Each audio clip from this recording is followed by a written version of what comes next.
हम सुनते हैं कि पुलिस ने किसी को उठा लिया या कभी सुनते हैं कि पुलिस ने किसी को अरेस्ट कर लिया।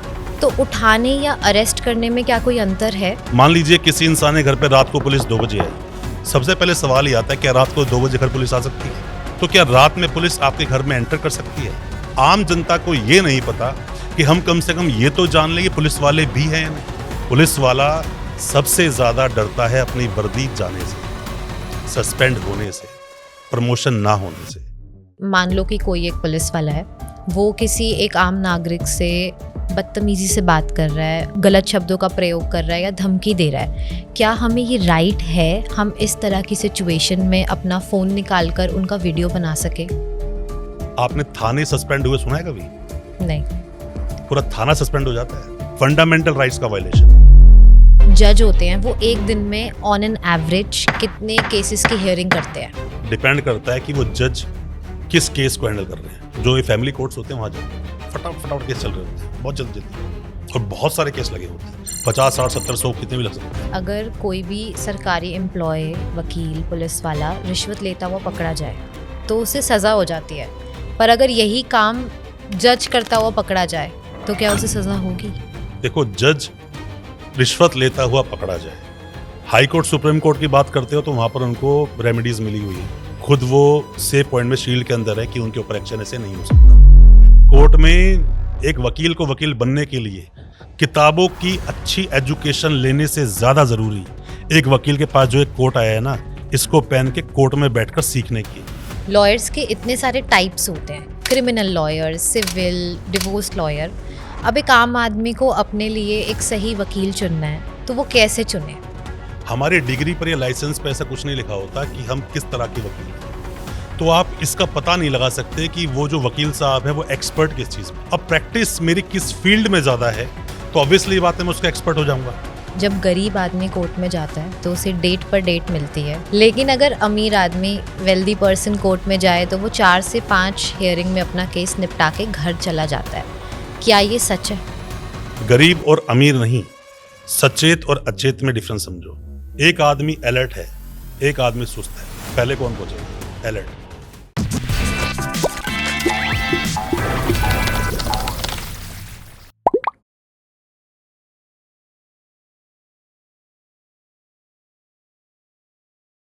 Welcome to today's podcast.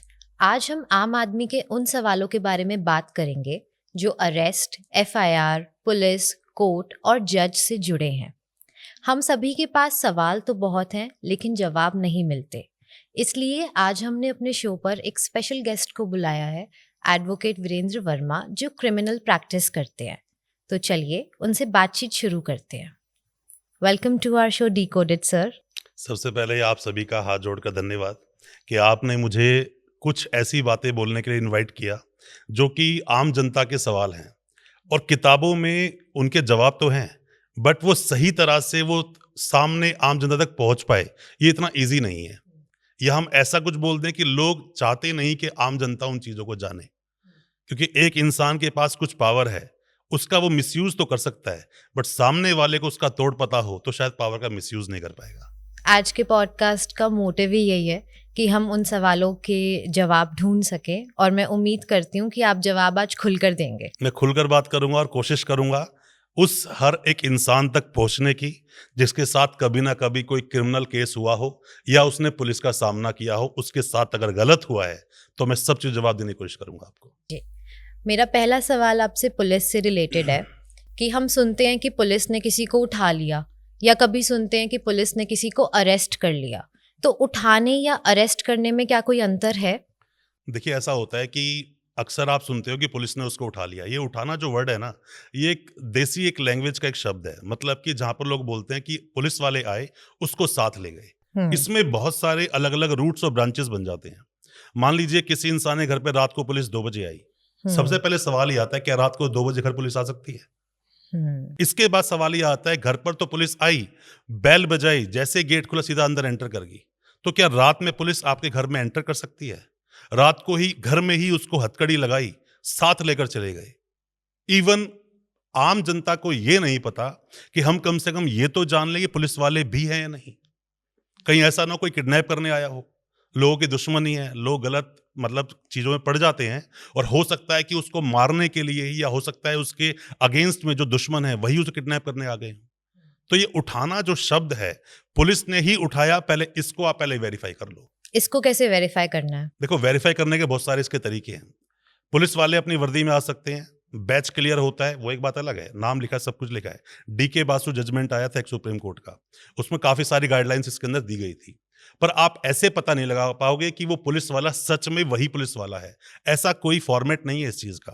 पहले आपको ट्रस्ट करना ही पड़ता है, बट बेटर है अगर किसी को आपके घर से पुलिस वाले लेकर जा रहे हैं, तो दूसरे किसी परिवार के सदस्य को उसके साथ जाना चाहिए, ओके। कि सच में पुलिस स्टेशन लेकर गए भी हैं या नहीं। बहुत सारे केस आपको देखने को मिलेंगे कि किसी इंसान को उठाकर ले गए, मतलब घर से पुलिस स्टेशन ले गए, कस्टडी बोल सकते हो आप इसको, कस्टडी में लिया और ले गए। कस्टडी घर में भी अगर पुलिस की कस्टडी में आप हो तो घर में बिठा लिया, तो वो भी एक तरह के अरेस्ट का ही काम करता है। उस इंसान को साथ लेकर चले गए, अब वो पुलिस स्टेशन में ही नहीं है आदमी। कई तो बार ऐसा देखने को मिला है। उस आदमी का पुलिस ने क्या किया? देखो 2 दिन 3 दिन तक पता ही नहीं चलता वो आदमी कहाँ पर है। जो समझदार है उसको तो बड़े एक क्लियर सा मैं एक बहुत आसान तरीका बताता हूँ। एकदम से जो पुलिस का हेल्पलाइन नंबर है 112 कॉल करो और ये बोलो कि इतने बजे इस वक्त कुछ लोग आए और मेरे घर से ये सदस्य है जिसको पुलिस वाले साथ ले गए। वो पुलिस वाले हैं या नहीं मुझे नहीं पता, मुझे कोई किसी तरह की उसके बारे में इंफॉर्मेशन नहीं है। तो वो जो कॉल होती है ना, सर्कुलेट हो जाती है, ओके। सब पुलिस स्टेशन में कॉल बज जाती है। तो मैक्सिमम आधे घंटे में आपको कॉल बज जाएगा कि वो किस पुलिस स्टेशन में है। और जो ये इल्लीगल कस्टडी में रखते हैं ना, मारना पीटना गालियां देना 2-4 दिन रखना, ये उसी वक्त इल्लीगल कस्टडी खत्म हो जाती है, क्योंकि 24 आवर्स में मजिस्ट्रेट साहब के पास नियरेस्ट मजिस्ट्रेट वर्ड लिखा हुआ है, उनके पास ले जाना ही पड़ेगा। अगर टाइम ज्यादा हो गया और आपने ये प्रूव कर दिया कि नहीं 24/7 मतलब 24 आवर्स का टाइम नहीं, 2 घंटे मतलब इसमें ज्यादा भी हो गए हैं, 1 घंटा भी ज्यादा हुआ है, इमीडिएटली छोड़ना पड़ेगा। यही देश का कानून बोलता है। तो अरेस्ट करने में और उठाने में बेसिक डिफरेंस क्या है? अरेस्ट तब होगा जब अरेस्ट मेमो बनेगा। ओके। अरेस्ट अगर किसी को करना है, डीके बासु के जजमेंट को पढ़ना जरूरी है उसके लिए, और इसमें अलग अलग तरह की गाइडलाइंस हैं। अब अरेस्ट पुलिस क्या सबको कर सकती है? जरूरी नहीं है।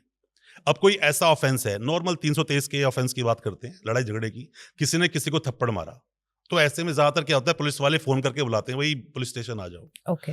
एक बड़ा सिंपल वे में समझ सकते हो कि अगर आपको एप्रीहेंशन है कि पुलिस मुझे अरेस्ट करेगी, तो पुलिस फोन करके नहीं बुलाएगी, वो सीधा आपके घर पहुंच जाएगी। घर पहुंच जाएगी, कहाँ काम करते हो वहां पहुंच जाएगी, और जाकर अरेस्ट तभी अरेस्ट होगा जब अरेस्ट मेमो बनेगा। और अगर पुलिस आपको अरेस्ट करने आए तो आपको लगता है अरेस्ट तो होना ही है, तो जी। पुलिस को बोलो कि मुझे अरेस्ट कर लो, अरेस्ट मेमो यहीं बैठ के बना दो। अक्सर ये पुलिस की कार्रवाई पुलिस स्टेशन में होती है। और जो फंडामेंटल आपके राइट हैं, जिसका गारंटर खुद सुप्रीम कोर्ट है, guarantee without guarantor is nothing. तो पुलिस को सर्वे सर्वा मान लेना ये आपकी भूल है। पुलिस को ये मान लेना कि वो भगवान से बड़ा है, ये मुझे अरेस्ट ही कर लेगा, पुलिस स्टेशन ले जाए, गालियां भी देगा, मुझे मारेगा भी, मुझसे पैसा भी ऐंठ लेगा, तो ये सिर्फ आपकी लाचारी है। इसमें आप अपने आप को विक्टिम भी नहीं बोल सकते। मैं आपको ना समझ तो बोल सकता हूं कि आपको कानून की जानकारी नहीं, बाकी सब जानकारी है। फेसबुक व्हाट्सएप पे क्या चल रहा है, कौन नया हीरो आया, कौन चला गया, ये तो इन्फॉर्मेशन है, बट जो जानकारी होनी चाहिए वो नहीं है। तो अगर किसी आम आदमी के घर अब पुलिस अरेस्ट मेमो लेकर उसे अरेस्ट करने आए, तो हमें कौन कौन सी बातों का ध्यान रखना चाहिए या हमें क्या करना चाहिए? हमारा अगला स्टेप क्या होना चाहिए? देखो कोई भी पुलिस वाला पुलिस मेमो, जो आप अरेस्ट मेमो बोल रहे हो, जी। वो लेकर आए, ये एक आम इंसान का सवाल है। ऐसा होता नहीं है। पुलिस आपके घर आई, पहले जनरल समझिए होता क्या है। पुलिस वाले आपके घर पर आए या आपके ऑफिस में गए, वो सर्च भी करना शुरू कर देते हैं, फालतू के सवाल पूछते हैं, ऐसे सवाल जिसका कोई सर पैर नहीं है। जैसे कि आपके घर पर एक रूम में बैठे हुए हैं, उनमें से पुलिस वाला उठेगा, मुझे बाथरूम जाना है। बाथरूम में क्या रहा सवाल पूछता है आपसे वो, क्या आप टोपी लगाते हो? बाथरूम में टंगी थी। क्या आप ऐसा करते हो? वो बाथरूम मैंने देखा है। उसका क्या मतलब मेरी पर्सनल लाइफ में झांकने का? जी। क्या कोई इंसान आपकी पर्सनल लाइफ में झांक सकता है? नहीं। राइट ऑफ प्राइवेसी नाम का एक वर्ड होता है, जो जी। फंडामेंटल आपका राइट है। पुलिस वाले हरकतें करते हैं और आकर सवाल पूछना, दूसरी बात सीधा बोलते हैं थाने चलो। थाने चलो नहीं, चल थाने बताते हैं तेरे को, ये एक बात बोली जाती है। और वहां पर जो लोग बैठे हैं, जिनको कानून के बारे में नहीं पता, बेचारे कुछ कर नहीं पाते, लाचार हैं वो लोग। मैंने ये भी देखा है कि पुलिस वाले वहां पर आके हथकड़ी लगा देते हैं क्या हथकड़ी लगाने की परमिशन देश का कानून देता है, संविधान देता है? आर्टिकल 21 लाइफ एंड लिबर्टी, जिंदगी जीने का नहीं, जिंदगी भरपूर जीने का अधिकार है हर उस इंसान को जो भारत का नागरिक है। ऐसा नहीं है कि मतलब जो ऐसे बहुत सारे राइट्स होते हैं जो श्रिंक तो हो सकते हैं बट एब्सोल्यूट छीन लिया जाए, ऐसा नहीं हो सकता। ओके। तो आपको घर पे कोई पुलिस वाला अरेस्ट करने के लिए आया, पहले तो ये बोले कि अरेस्ट करने आया, जरूरी नहीं है। कई बार मैंने देखा, मेरे बहुत सारे कॉल आते हैं मेरे पास कि सर पुलिस वाला घर पे आया, क्या करूं? अरे पुलिस वाला आया, पहले आया कौन ये तो देखो। एक हवलदार आया है जी। हवलदार हो सकता है आपको सम्मान देने आया हम्म, हो सकता है पासपोर्ट की इंक्वायरी पड़ोसी की ओर आपसे पूछने आया हो, ये भी हो सकता है किसी ने कुछ बोला, वो जो बीट वाले होते हैं ना, कई बार ये भी आ जाते हैं, बीट वाला आया हो, जी। बिना बात में डर जाते हो, जैसी बेल बजी सिट्टी बिट्टी गुल, ऊपर देखा पुलिस वाला खड़ा है, काम खत्म हो गया। और ये जो हम बोलते हैं ना पड़ोसी क्या सोचेंगे, सबसे बड़ी तो ये प्रॉब्लम है। जी। सबसे बड़ी कि सबसे बड़ा रोग कि क्या कहेंगे लोग, ये जो है ना आसपास की बातें, थोड़ा साइड रहना चाहिए, क्योंकि आपके साथ जो हुआ आप ही भुगतोगे उस चीज को। पुलिस अरेस्ट करने आई, हाँ आपके घर पे कोई ऐसा ही आ गया सब इंस्पेक्टर, 2 स्टार लगे हुए हैं, 1 स्टार लगा हुआ है, तो आप समझ लो कुछ मामला थोड़ा सीरियस हो सकता है, क्योंकि ओके। उसको अरेस्ट करने की पावर है उसके पास। आपके पास, आप दिल्ली में रहते हो, पुलिस वाले हरियाणा से आए हैं, लिखा होता है ना साइड में, जी। हरियाणा HR ऐसा लिखा होता है, या पंजाब तो PB लिखा होता है। तो आप देखोगे पंजाब से आए हैं, हरियाणा से आए हैं, छत्तीसगढ़ से आए हैं, बिहार से आए हैं, तो इन चीजों को आप देख सकते हो। अगर वो दूर से आए हैं मतलब क्लियर है कि वो कि किसी वो अरेस्ट पर्पस करने से के आया लिए है। हो सकता है अरेस्ट करने आए हैं। हम्म, तो पुलिस वाले घर पे आए हैं, पहले समझो जी। आए किस लिए हैं, पूछना आपका अधिकार है, इसको बोलते हैं right to know, fundamental right. जी। आप पहले फंडामेंटल राइट्स को समझ लोगे, ऐसा कोई पुलिस वाला नहीं है जो आपके फंडामेंटल राइट्स को पब्लिकली तोड़ दे। थाने में जाके वो आपको ही तोड़ दे, बात अलग है, पर वो पब्लिकली आपके फंडामेंटल राइट्स को नहीं तोड़ सकता। वो हमें पता होगा तो हम आवाज उठाएंगे। हम जैसे वकील लोग हैं ना आपके साथ। हमारे देश में सबसे बड़ी मिसकंसेप्शन ही लोगों के दिमाग में ये है कि हम लोग पुलिस से डरते हैं। मिसकंसेप्शन नहीं है, डर है। हाँ, और डर क्या है? बहुत ज्यादा है। मैं ना आपको एक बात बताता हूँ कि बहुत सारे, हालांकि एक्ट को हमने देखा, एक्ट को पढ़ा, पॉक्सो एक्ट में एक सेक्शन 43 है, 43। आप देखना विडंबना कैसे बोलता है, अपने देश का कानून क्या बोलता है, हम क्या समझते हैं होता क्या है, मैं आपको ये बताना चाहता हूँ। उसमें 43 सेक्शन ये बोलता है, जैसा मैं हमेशा बोलता हूँ अपनी काफी सारी वीडियोस में, लोगों को बोलता भी हूँ कि अपने देश में ना जो जो कानून जिसका मिसयूज बहुत ज्यादा हो रहा है ना, या जिसके बारे में पता होना चाहिए, वो सारे चैप्टर्स पढ़ाए जाने चाहिए क्लासेस में। इन चीजों को समझने के लिए, जैसा मैंने आपको बताया कि ये चैप्टर्स पढ़ाए जाने चाहिए स्कूल में, उसका बड़ा एक आसान तरीका, मैं क्यों लिंक कर रहा हूं उसको, पॉक्सो एक एक्ट है 2012 का, protection of children from sexual offences. Total 46 sections है। 43 सेक्शन ये बोलता है कि जब ये एक्ट है ना, उसमें मेंशन था कि इसके बारे में ब्रॉडकास्ट किए जाएंगे, इसमें टेलीविजन पे बताया जाएगा, रेडियो में बताया जाएगा पॉक्सो एक्ट क्या है। पॉक्सो एक्ट का जितना ज्यादा मिसयूज आज की डेट में हो रहा है, उतना मिसयूज शायद ही किसी दूसरे ऐसे मेजर क्रिमिनल लॉ का होता है, जो स्पेशल एक्ट है, जिसमें एक बार इंसान जेल के जल्दी से बाहर भी नहीं आता। जब वो खुद सेक्शन बोलता है कि ब्रॉडकास्ट करो, लोगों को बताओ, तो स्कूल के चैप्टर में लाना कोई बड़ी चीज तो है नहीं। बिल्कुल। पॉक्सो मतलब 18 साल से छोटा, मतलब बच्चे की डेफिनेशन क्या है, who is the below then मतलब 18 इयर्स, तो यही डेफिनेशन है। और 18 साल से बच्चा जो छोटा है वो कौन सी क्लास में होगा, 10th में हो सकता है, 11th में हो सकता है, या 12th में भी हो सकता है। तो उसको ये बातें पढ़ाना कोई गलत तो है नहीं। तो फिर भी बहुत ज्यादा क्या होता है, लड़की की एज 17 इयर्स, लड़के की उम्र 19 या 20 साल, अफेयर होता है, कई बार घर से भाग जाते हैं, जेल कौन जाता है, लड़का। पहले किडनैपिंग चार्जेस, फिर सेक्शन 4 या 6। 4 की बात करें तो मिनिमम 10 इयर्स की पनिशमेंट, लड़की की उम्र 20 साल से कम तो 20 साल कम से कम पनिशमेंट। मेरा कहना सिर्फ इतना सा है, कानून के बारे में लोगों तक, वो तो अच्छा हो सोशल मीडिया का, पिछले कुछ सालों में लोगों तक अवेयरनेस गई है, लोग अवेयर हुए हैं, देश के कानून को जाना है। इसी से प्रॉब्लम है बहुत सारे करप्ट या भ्रष्ट पुलिस वालों को। आप जाके अपने एक बात बोलते हो कि नहीं आप ऐसा नहीं कर सकते, वो 2 मिनट में थाने में ले जाते हैं आपको, और थाने में ले जाएं तो इसका एक बहुत बड़ा तोड़ है। परमवीर सिंह सैनी का जजमेंट है। वो जजमेंट क्या बोलता है कि थाने के जो पुलिस स्टेशन है, सिर्फ पुलिस स्टेशन नहीं, पुलिस स्टेशन मतलब पुलिस स्टेशन, चाहे वो विजिलेंस का ऑफिस क्यों ना हो, चाहे वो ईडी का ऑफिस क्यों ना हो, चाहे वो सीबीआई का ऑफिस क्यों ना हो, ईओडब्ल्यू क्यों ना हो, पुलिस मतलब सब। तूफान सिंह के जजमेंट में बोला गया कि पुलिस वाले ये सभी हैं। पहले क्या होता था, एनडीपीएस में जो स्टेटमेंट देते थे ना, वो जो उसके अंदर एक्यूज है उसके खिलाफ यूज कर लिया करते थे।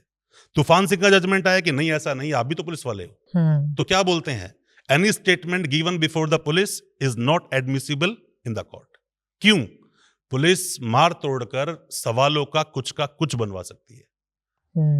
आप अपने देश में आपके खिलाफ लीगली कुछ हो जाए, उससे ज्यादा आपको रेमेडीज दी गई हैं।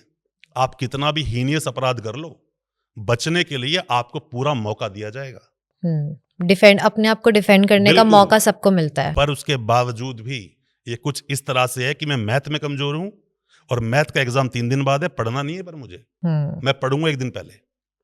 ये कुछ इस तरह से काम करता है। उसको डिफेंस दिया गया कि पूरी तरह से अपने केस को प्रेजेंट कर लिया, उसके बावजूद ना उसे चार्जशीट का पता है। अब अनपढ़ कोई लड़का है, मान लीजिए कोई अनपढ़ बच्चा है जी, वो जेल चला गया, उसके पास तो चार्जशीट तक नहीं पहुंचती। वो चार्जशीट कहां जाती है? किसी वकील साहब को वकालतनामा दिया होगा साइन करके, वो कोर्ट आए लेकर चले गए। तो उसके बाद फिर आप घूमते रहो पीछे पीछे। डिफेंडेंट को दिखाई नहीं जाती। नहीं, ये तो राइट है उसका, ये राइट है कि उसको चार्जशीट उसी को मिलेगी अगर वो जेल में है। अच्छा। जेल में नहीं है तो भी उसी को चार्जशीट मिलेगी, कोर्ट में साइन होते हैं। पर आपने वो अथॉरिटी अपने वकील साहब को दे दी ना, वकालतनामा साइन कर दिया, अब वो कोई भी पेपर आपके वो ले सकता है। देखो, मेरा इन शॉर्ट बोलने का मतलब यही है कि पुलिस वाले ना ऐसे बहुत सारी हरकतें करते हैं, अगर आपको अपने कानून के बारे में पता है तो वो काफी हद तक दूर रहेंगे आपसे। आपने एक बात इन लोगों की हरकत देखी होगी, क्या करते हैं? सबसे पहला सवाल होता है इनका, क्या करता है तू? पहला सवाल। आपने कुछ भी बोला, जी जी, तेरे पापा क्या करते हैं? अब मान लो एक सवाल मुझसे पूछा, क्या करता है तू? मैं कहा एडवोकेट हूं सुप्रीम कोर्ट में, और तुझसे आप पे आ जाएगा, पंगा ही नहीं लेंगे। अरे वकील साहब पहले बता देते। ऐसे ही तो होता है। जी। अब एक ने बोला हाँ भाई तो क्या करता है? वो कहता है मैं भी स्टडी कर रहा हूँ। क्या कर रहा है? कुछ भी, मैकेनिकल इंजीनियरिंग कर रहा हूँ। तेरे पापा क्या करते हैं? एडवोकेट हैं हाई कोर्ट में। अरे तो भाई पहले बताना चाहिए ना यार, चीजों को देखो ना, आप इतनी बड़ी गलती कर रहे हो, गलतियां मत करो। वो तू से आप पर आ जाएगा। सबसे पहले पुलिस वाले आपको भांपते हैं जी कि आप कितने पानी में हो, क्या आप उसका कुछ गलत कर सकते हो। पुलिस वाला सबसे ज्यादा डरता है अपनी वर्दी जाने से, जी, सस्पेंड होने से, प्रमोशन ना होने से। तो आप इलीगलिटी कोई भी चीज आपके साथ अगर हो रही है तो मेरा मानना यह है उसके लिए पुरजोर आवाज उठानी चाहिए। आवाज तब उठाई जाती है जब खुद आप में दम होता है। आप में दम तब आता है जब आपको नॉलेज होती है, और बिल्कुल। नॉलेज तब आती है जब ऐसे पॉडकास्ट देखते हो। सिंपल सी बात है। आपने पुलिस स्टेशन की बात की, अब पुलिस स्टेशन के अंदर की बात करते हैं कि जब एक आम आदमी पुलिस स्टेशन जाता है कि मेरी एफआईआर लिख दो, तो एफआईआर लिखवाने में इतनी प्रॉब्लम्स आती हैं। ऐसे क्या कारण है कि एफआईआर बहुत मुश्किलों के बाद लिखी जाती है? देखो, एफआईआर ना बहुत मुश्किलों के बाद लिखी जाती है, इस बात से मैं पूरा सहमत हूं। क्योंकि मैंने पॉक्सो के अंदर, जिसमें यह बोला गया कि जैसे ही बच्चा फोन भी कर देना 112 नंबर पे, तो उसकी कंप्लेंट दर्ज होगी और इमीडिएटली कुछ घंटों में बिना किसी प्रिलिमिनरी इंक्वायरी के एफआईआर लॉन्च की जाएगी। मैंने पॉक्सो में देखा है कि एफआईआर लॉन्च नहीं करते। क्यों? बहुत सारे रीजंस हैं। देखो, एक तो ये होता है कि हर थाने का ना एक चार्ट बनता है कि उस थाने में कितनी टोटल आज तक एफआईआर लॉन्च हुई है, कितनी चोरी की, कितनी छीन झपट की होती हैं, कितनी ज्यादा रेप की होती हैं, मर्डर की होती हैं। तो एक थाने में जितनी ज्यादा एफआईआर लॉन्च होती है, उसका ऊपर एसीपी डीसीपी जो बैठा है उससे पूछता है कि क्या कर रहा है भैया सच्चो, कि इतने क्राइम्स इतने क्यों बढ़ क्राइम रहे कैसे बढ़ रहा हैं? है तेरे एरिया में। तो पहले तो ये बहुत सारी एफआईआर को, बहुत सारे मामले आप देखोगे, आप थाने तक पहुंचते हो बट पुलिस वाले खुद ही मीडिएशन करा रहे होते हैं। जी। अरे छोड़ना यार, मीडिएशन कर ले, कोई बात नहीं, मारा ही तो है, कोई बात नहीं, तो इससे इतने पैसे ले ले, होता है ना ऐसा। तो एफआईआर बिल्कुल। लॉन्च नहीं करते, उससे उस पुलिस वाले का काम भी तो बढ़ता है। आप मुझे बताओ, मैं हूं, बिना पैसे के मुझे काम करना पड़ रहा है, पैसा तो कंफर्म मिलना ही है, सैलरी तो मिलनी ही मिलनी है मुझे, मैं एक्स्ट्रा काम क्यों बढ़ाऊं? मैं उसकी एफआईआर, जैसे एफआईआर लॉन्च होकर मेरे पास आएगी, उस केस का आईओ मैं बन गया, इन्वेस्टिगेटिंग ऑफिसर, जी। तो काम तो मेरा बढ़ गया ना। कोर्ट भी जाना है, अगर रेप केस है 64 के बयान भी कराने हैं, सारी की सारी चीज इकट्ठी करनी है। अगर कोई मर्डर केस हो गया, क्राइम सीन पे जाना है, क्राइम सीन क्रिएट करना पड़ता है, जी। काम बढ़ता है उसके अंदर। और थाने की रेपुटेशन तो डाउन होती है, ये भी मानता हूं, और बहुत सारे मामले जो पैसे पर आते हैं वो सड़ जाते हैं। तो ऐसा नहीं, जो आम आदमी है वो भटकता है। बट अब किसी आम आदमी को एफआईआर लिखवानी है और सामने से पुलिस वाले ने मना कर दिया कि हम दर्ज नहीं करेंगे, तो ऐसे केस में हम क्या करें? देखो, बड़ा कॉमन सा जवाब सभी लोग देते हैं, पर मैं थोड़ा अलग जवाब दूंगा उसका। लोग क्या बोलते हैं कि आपकी एफआईआर लॉन्च नहीं हुई, तो जो 56(3) का प्रोसीडिंग है ना, देखो अपने देश में ना, जो पहले भी जो क्रिमिनल लॉज की बात हम करें, आईपीसी, सीआरपीसी, एविडेंस एक्ट, अभी बीएनएस, बीएनएसएस और बीएसए, ठीक, ये 2023 में चेंजेस हुए। ऐसा नहीं है कि पूरा कानून बदल गया, ऐसा नहीं है बिल्कुल भी। कुछ सेक्शंस को बदला गया, आई एग्री। कुछ सेक्शंस ऐड किए गए, आई एग्री। बट पूरा कानून बदल गया, ऐसा नहीं। यहां बहुत बड़ी प्रॉब्लम किसको आती है? नए वकीलों को, जिन्होंने 23 तक पुराना पूरा कानून रट्टा कर लिया था, एकदम से नया कानून आ गया। तो ये पुराने कानून को भूलो मत। जिसकी एफआईआर पहले हुई वो आज सीआरपीसी के हिसाब से चलेगी। पहले सीआरपीसी को समझिए, आपकी एफआईआर का जवाब मैं इसी में दे रहा हूं। सीआरपीसी को समझ, सीआरपीसी क्या बोलता है?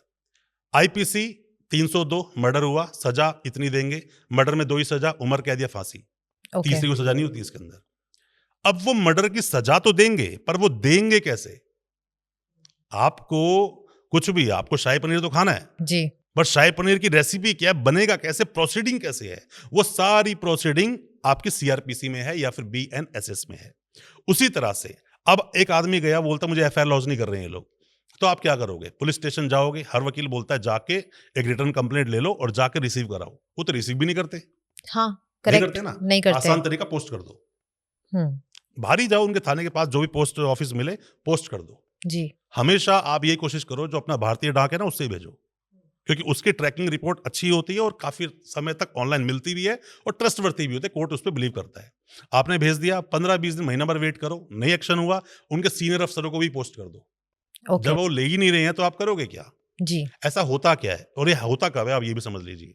चीटिंग का केस है, नॉर्मल चीटिंग का केस है। मान लीजिए कि आपका ये एक पॉडकास्ट है, आपने कंपनी सब कुछ रजिस्टर करवाई, सब कुछ करवाया, और इसी के अंदर आपकी बहुत अच्छी रेप्यूटेशन है, आपके लोकल थाने में लोग जानते हैं।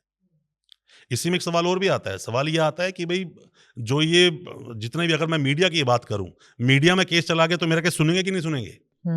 ये सेम तो आती है बातें, क्योंकि जिसकी ज्यादा रेप्यूटेशन चल रही है उसकी बात कम सुनी जाएगी, मतलब उसके बाद पहले सुनेंगे और मैं कंप्लेंट, मेरी बात सुनी नहीं जाएगी।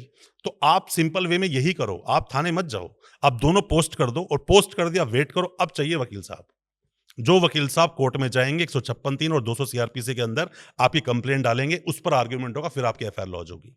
ओके। ये इजी प्रोसेस है। उससे भी इजी प्रोसेस जो एक्शन करना है, वो ट्विटर है। आपके साथ कुछ भी गलत हुआ ना, मैं आपको एक केस बताता हूं जो सामने देखा। केस था गुजरात का। मेरे क्लाइंट को पुलिस वालों ने, मतलब उसकी पहले एंटीसिपेटरी बेल के लिए जा रहा था, बट हमने उसको परमिशन दिलवाई कि आप जाके 41A का नोटिस के देखा जाता है। मैक्सिमम पनिशमेंट अगर 7 ईयर्स की, तो नोटिस देना मैंडेटरी है। अर्नेश कुमार का जजमेंट आया, सत्येंद्र कुमार अंटिल का जजमेंट आया, और भी जजमेंट्स है, विहान कुमार का जजमेंट भी अभी आया। तो सब जजमेंट्स जो मैं शॉर्ट में क्यों नहीं बोलता हूँ, लीगलिटी में क्यों नहीं जा रहा हूँ, या जजमेंट पे या सेक्शन, इसलिए नहीं बोलता हूँ कि आम जनता को शायद समझ ना आए। जी। तो मैं मेन मुद्दे की बात इसलिए आपसे कर रहा हूँ। तो इसमें उसको अरेस्ट कर लिया और झूठी स्टोरी बना दी कि ये आदमी मेरा एम्प्लॉई था और इस आदमी ने मेरा इतना पैसा हड़प लिया, ये कर लिया, वो कर लिया। सुप्रीम कोर्ट क्या बोलता है? क्लियर कि अगर चीटिंग है तो from the very beginning cheating की इंटेंशन होनी चाहिए। फॉर्ज डॉक्यूमेंट है आपके पॉडकास्ट का, मैंने एक फॉर्ज डॉक्यूमेंट आपको दिया और मैंने कहा कि मैं बहुत बड़ी हस्ती हूं, मैं ये करता हूं और वो करता हूं, और आपसे मैंने 2-4 लाख रुपए ले लिए और फिर मैं आपके पास आ रहा हूं। फॉर्ज डॉक्यूमेंट यूज किया फ्रॉम द वेरी बिगिनिंग। अगर मेरी उसमें फॉर्ज करने डॉक्यूमेंट से बेनिफिट लेने की इंटेंशन है तो ये केस दर्ज होगा ही होगा। पर इसको भी आप जाओगे और मेरी अच्छी बातचीत है पुलिस स्टेशन में, आपका केस दर्ज नहीं होगा। हाँ, राइट। आप भुगते रहो। तो इसके लिए आपको वही जो कोर्ट से प्रोसीडिंग है जाओ, पर बेटर ये होगा जितने भी उसके सीनियर अफसर है ना, कंप्लेंट जरूर दो। पर ऐसा भी मत करो, मेरे से बहुत सारे लोग मिलते हैं, पोथी बना रखी है उन लोगों ने, फाइल है, यहाँ कंप्लेंट वहां कंप्लेंट, कंप्लेंट ही 50-50 होती है। ये गलत डायरेक्शन है। शॉर्ट में अपनी बातें बताओ और राइट जगह जो सही नफ्स दबानी है उसको दबाओ। पुलिस वाले पे एक्शन होगा। आपसे पुलिस पैसे मांग रहा है, विजिलेंस जाओ, विजिलेंस वाला अपना बुला लेंगे उसको, आओ भी पैसे किस लिए मांगे थे बताओ। पैसे वो ज्यादा मांग रहा है, तेरे केस से बाहर कर दूंगा, बहुत इजी है, एंटी करप्शन जाओ। एंटी करप्शन वाले उस बंदे को उठा ही लेंगे, मतलब उसे जेल पहुंचा देंगे उसको। हर चीज का वे है, पर वे को ढूंढे कैसे? हर आदमी को एक ही बात पता है, थाने जाऊंगा कंप्लेंट देने, कुछ जी। नहीं होगा, घूमते रहो। तो आपसे पुलिस पैसा वालों मांगे पे तो सीधा पुलिस वालों पे एक्शन इमीडिएट लिया जाता है? बिल्कुल होता है। आर्टिकल 14 सब बराबर। आर्टिकल 14 क्या बोलता है? हम सब बराबर हैं। जी, जी। तो पुलिस वाला कोई अलग से तो आया नहीं है। मानता हूं उन्हें कुछ पावर अलग से मिली है, आई एग्री, बट ये पावर नहीं मिली करप्शन करोगे बच जाओगे। ये कोई पावर किसी के पास नहीं है, सीधा जेल जाएगा। ये न्यूज़पेपर उठाओ, आप विकासपुरी में आसपास के कुछ पुलिस वाले सस्पेंड हुए हैं, हुँ। अब एक और सिचुएशन मैं आपको देती हूँ कि मान लो कि कोई एक पुलिस वाला है, वो किसी एक आम नागरिक से बदतमीज़ी से बात कर रहा है, मतलब गलत शब्दों का प्रयोग कर रहा है या धमकी दे रहा है। क्या हमें ये राइट है, हम इस तरह की सिचुएशन में अपना फ़ोन निकाल कर उनका वीडियो बना सकें? देखो, किसी को गलत वर्ड्स यूज़ करने के लिए तो एक बाप को भी राइट नहीं है बेटे के लिए। हुँ, राइट। एक हस्बैंड को राइट नहीं है अपनी वाइफ़ के लिए। हुँ, किसी की भी आप ईगो हर्ट करोगे या किसी भी इंसान की जो उसकी सेल्फ रिस्पेक्ट है, हुँ, डिग्निटी के साथ जीने का अधिकार है, जी, तो क्या पुलिस कोई स्पेशल पावर हो सकती है? नहीं। ये खुद अपने आप से पूछो। हमारे देश का कानून बड़ा सिंपल है। ये कानून ना समझो, किसी भी देश का लॉ क्लियर है, कॉमन सेंस। हुँ, कॉमन सेंस क्या बोलता है? आपको लगता है गलत हुआ, अपराध है। आपको लगता है कि नहीं, मेरे साथ जो हो रहा है वो ठीक है। कई बार ऐसे चीज़ें होती हैं, सिंड्रोम के आप शिकार हो जाते हो कि आपको लगता है कि पुलिस वाले ने आपको अरेस्ट किया, वही आपको वकील देगा, सब कुछ करेगा, तो पुलिस वाला आपकी बेल कराने के लिए सोचेगा ही क्यों? ये जी। सिंड्रोम। आपको लगता है कि वही मेरा सर्वे सर्वा है जिसने आपको अरेस्ट किया हुँ, और वही आपकी बेल करा देगा। ऐसा नहीं होता। आप पुलिस स्टेशन जाइए, पुलिस वाले के पास आप जैसे ही देखो, मैं एक एग्ज़ाम्पल से बोलना चाहता हूँ। जैसे कि मान लीजिए कि एक बेटा अपने पापा को वीडियो में दिखाता है कि पापा आप गलत कर रहे हो, ये सही है। तो उस फादर की भी ईगो हर्ट हो सकती है। हाँ, बिल्कुल। आप पुलिस वाले को जाके बता रहे हो कि आप मुझे अरेस्ट नहीं कर सकते, आप मुझे हथकड़ी नहीं लगा सकते। अभी क्या हुआ है ना, जो अब की लोग आ रहे हैं ना अभी, वो पढ़े लिखे और समझदार बहुत आ रहे हैं। अभी मैंने देखा है कि लोग फॉलो करते हैं। बट अभी भी बहुत सा पुलिस स्टेशन में ऐसा है कि रूल्स को फॉलो किया जाता नहीं है। आप सिर्फ़ उसको कानून बताकर ये बताना चाहते हो कि मुझे भी कानून पता है, और वो आपको उसी वक़्त सबक सिखा के ये बता रहा है कि तू हमसे बड़ा हो ही नहीं सकता। हुँ, तो दोनों पार्टीज़ में ईगो प्रॉब्लम है। नहीं, आम जनता में नहीं है। आम जनता को मैं ये जिसको कानून नहीं पता, थोड़ा बहुत पता है, तो हम ये तो बोल सकते हैं नीम हकीम खतराए जान, ये हमेशा हानिकारक होता है। और दूसरा भी एक स्लोगन देता हूँ कि हर कौवा मस्जिद पर बैठकर सोचता है मैं ही मौलवी हूँ। ये उन पुलिस वालों के लिए जिन्हें कानून के बारे में ज़्यादा कुछ पता नहीं है। हुँ, अज़ान होते ही भग जाता है वो कौवा। अगर कोई ढंग का बंदा पहुँच जाए, उसको बताने के लिए, बोले शांत हो जाता है पुलिस वाला। वो जानता है मेरी कंप्लेंट होगी और कंप्लेंट से पुलिस वाला डरता है। आपको तो बस मैं ये सभी को यही एडवाइस करूँगा, पुलिस स्टेशन जाकर उन्हें कानून मत बताओ। हम वीडियो रिकॉर्ड कर सकते हैं, हमारे पास ये राइट बिल्कुल राइट है, सुप्रीम कोर्ट ने आपको राइट दे रखा है। फिर वही बात कि शेर की मान में जाकर आप उसको उँगली करोगे तो दिक्कत तो होगी। जी। आप वहाँ मत करो कुछ भी आप। वहाँ से आप पहले बाहर निकलो और देखो, मैं आपको एक बड़ा ईज़ी वे बताता हूँ। अभी थोड़े दिन पहले ही वो हमने एक रेमेडी ली थी। मेरे पास एक बंदे ने कॉल किया कि यार मैं ना, मतलब डोमेस्टिक वायलेंस केस था। उन्होंने मुझे पुलिस स्टेशन बुलाया और बस मैं थोड़े अपने राइट के बारे में बताया, उन्होंने लॉकअप में बंद कर दिया। मैं कहा लॉकअप क्यों बंद कर दिया? कह रहे सर बंद कर दिया, 7-8 घंटे तक लॉकअप में रखा मुझे। किस बेसिस पे? कोई बेस नहीं है। बस पुलिस से आप जाके थोड़ी बहस कर रहे थे। मैंने कहा बहुत अच्छी बात है। मैं कहा एक काम कर भाई, परमवीर सैनी का जजमेंट ले और एक एप्लीकेशन जाके सीधा मजिस्ट्रेट कोर्ट में लगा दे और बोल कि ये राइट मुझे सुप्रीम कोर्ट ने दिया है कि किसी भी पुलिस स्टेशन की जो वीडियोग्राफी, सीसीटीवी फुटेज जो वीडियोग्राफी हो रही है, उसको लेने का मेरा अधिकार है। बस मांग ले तू बस एक बार। हुँ, उसने एप्लीकेशन लगाई, कोर्ट से ऑर्डर हुआ, उसी पुलिस वाले का उसके बाद कॉल बजना शुरू हो गया।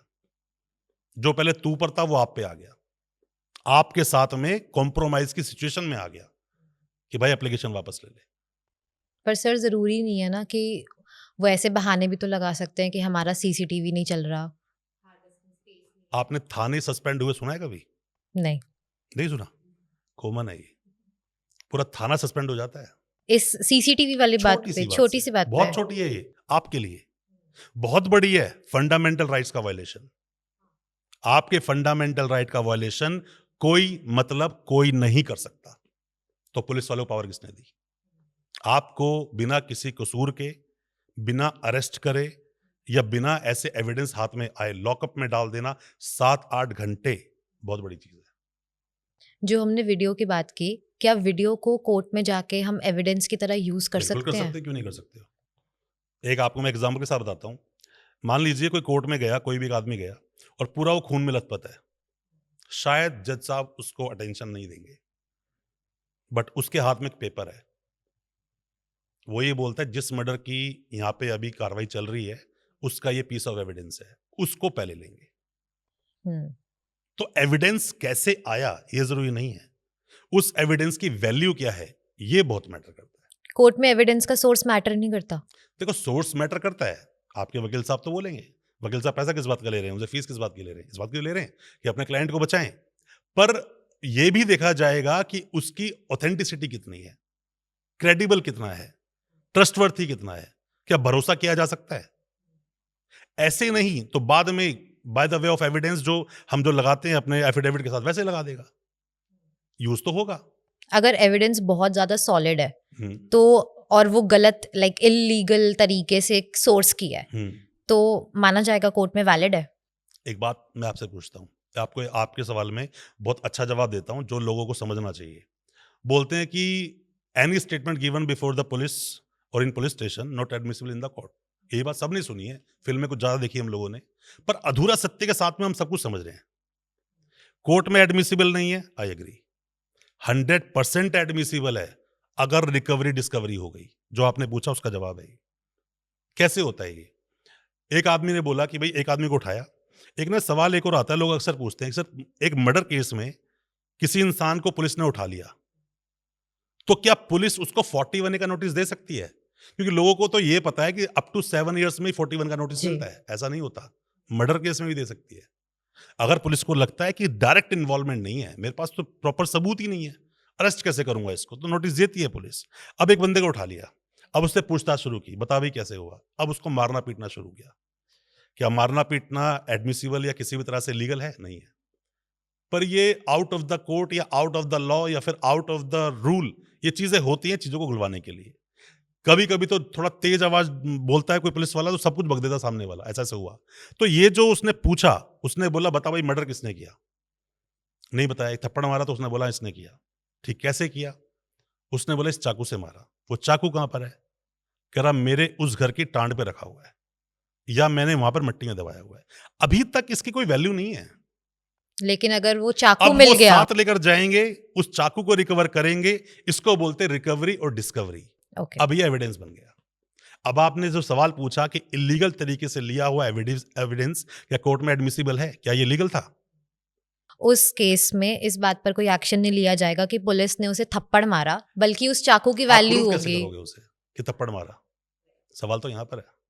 आपको पता क्या होता है कि जब किसी को अरेस्ट करते हैं ना और जब लेकर जाते हैं कोर्ट में, 24 आवर्स में कोर्ट में लेकर जाना पड़ता है ना, तो कई बार तो पीसीआर में जब बैठ कर ले जाते हैं ना, उसको साफ साफ बोल देते हैं बेटा कुछ बोल मत दियो, वहां पर वापस तो हमारे पास ही आएगा।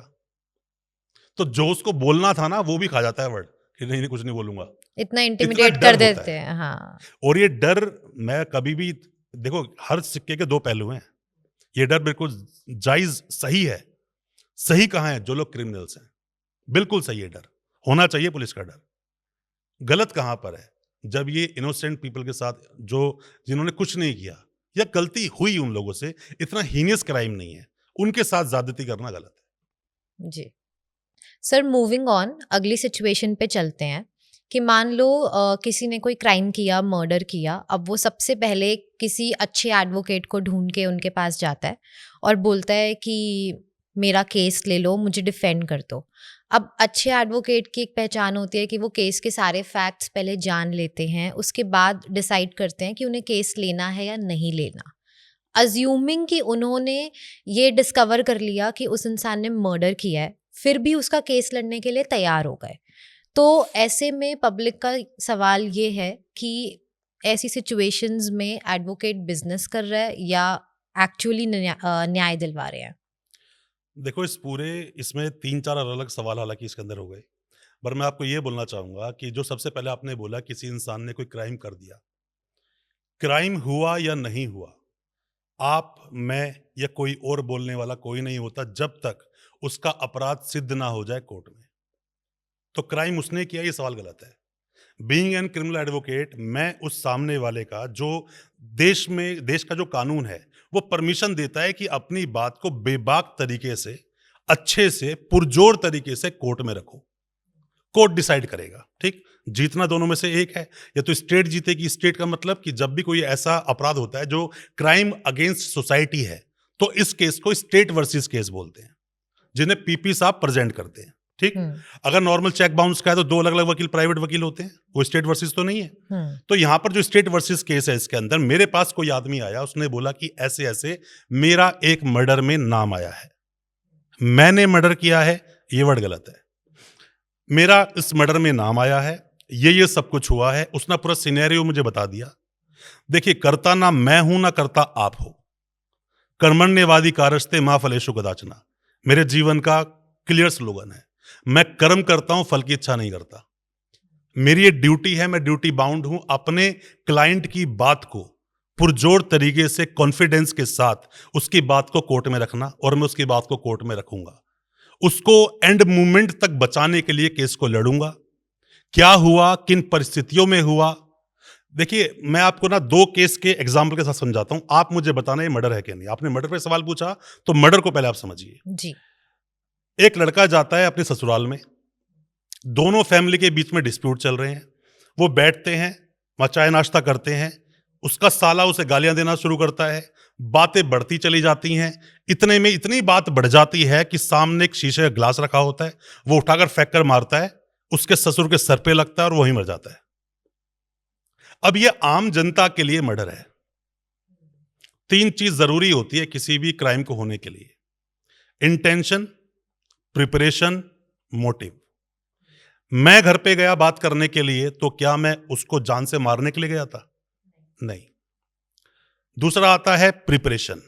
क्या मैं वो गिलास अपने घर से लेकर गया था?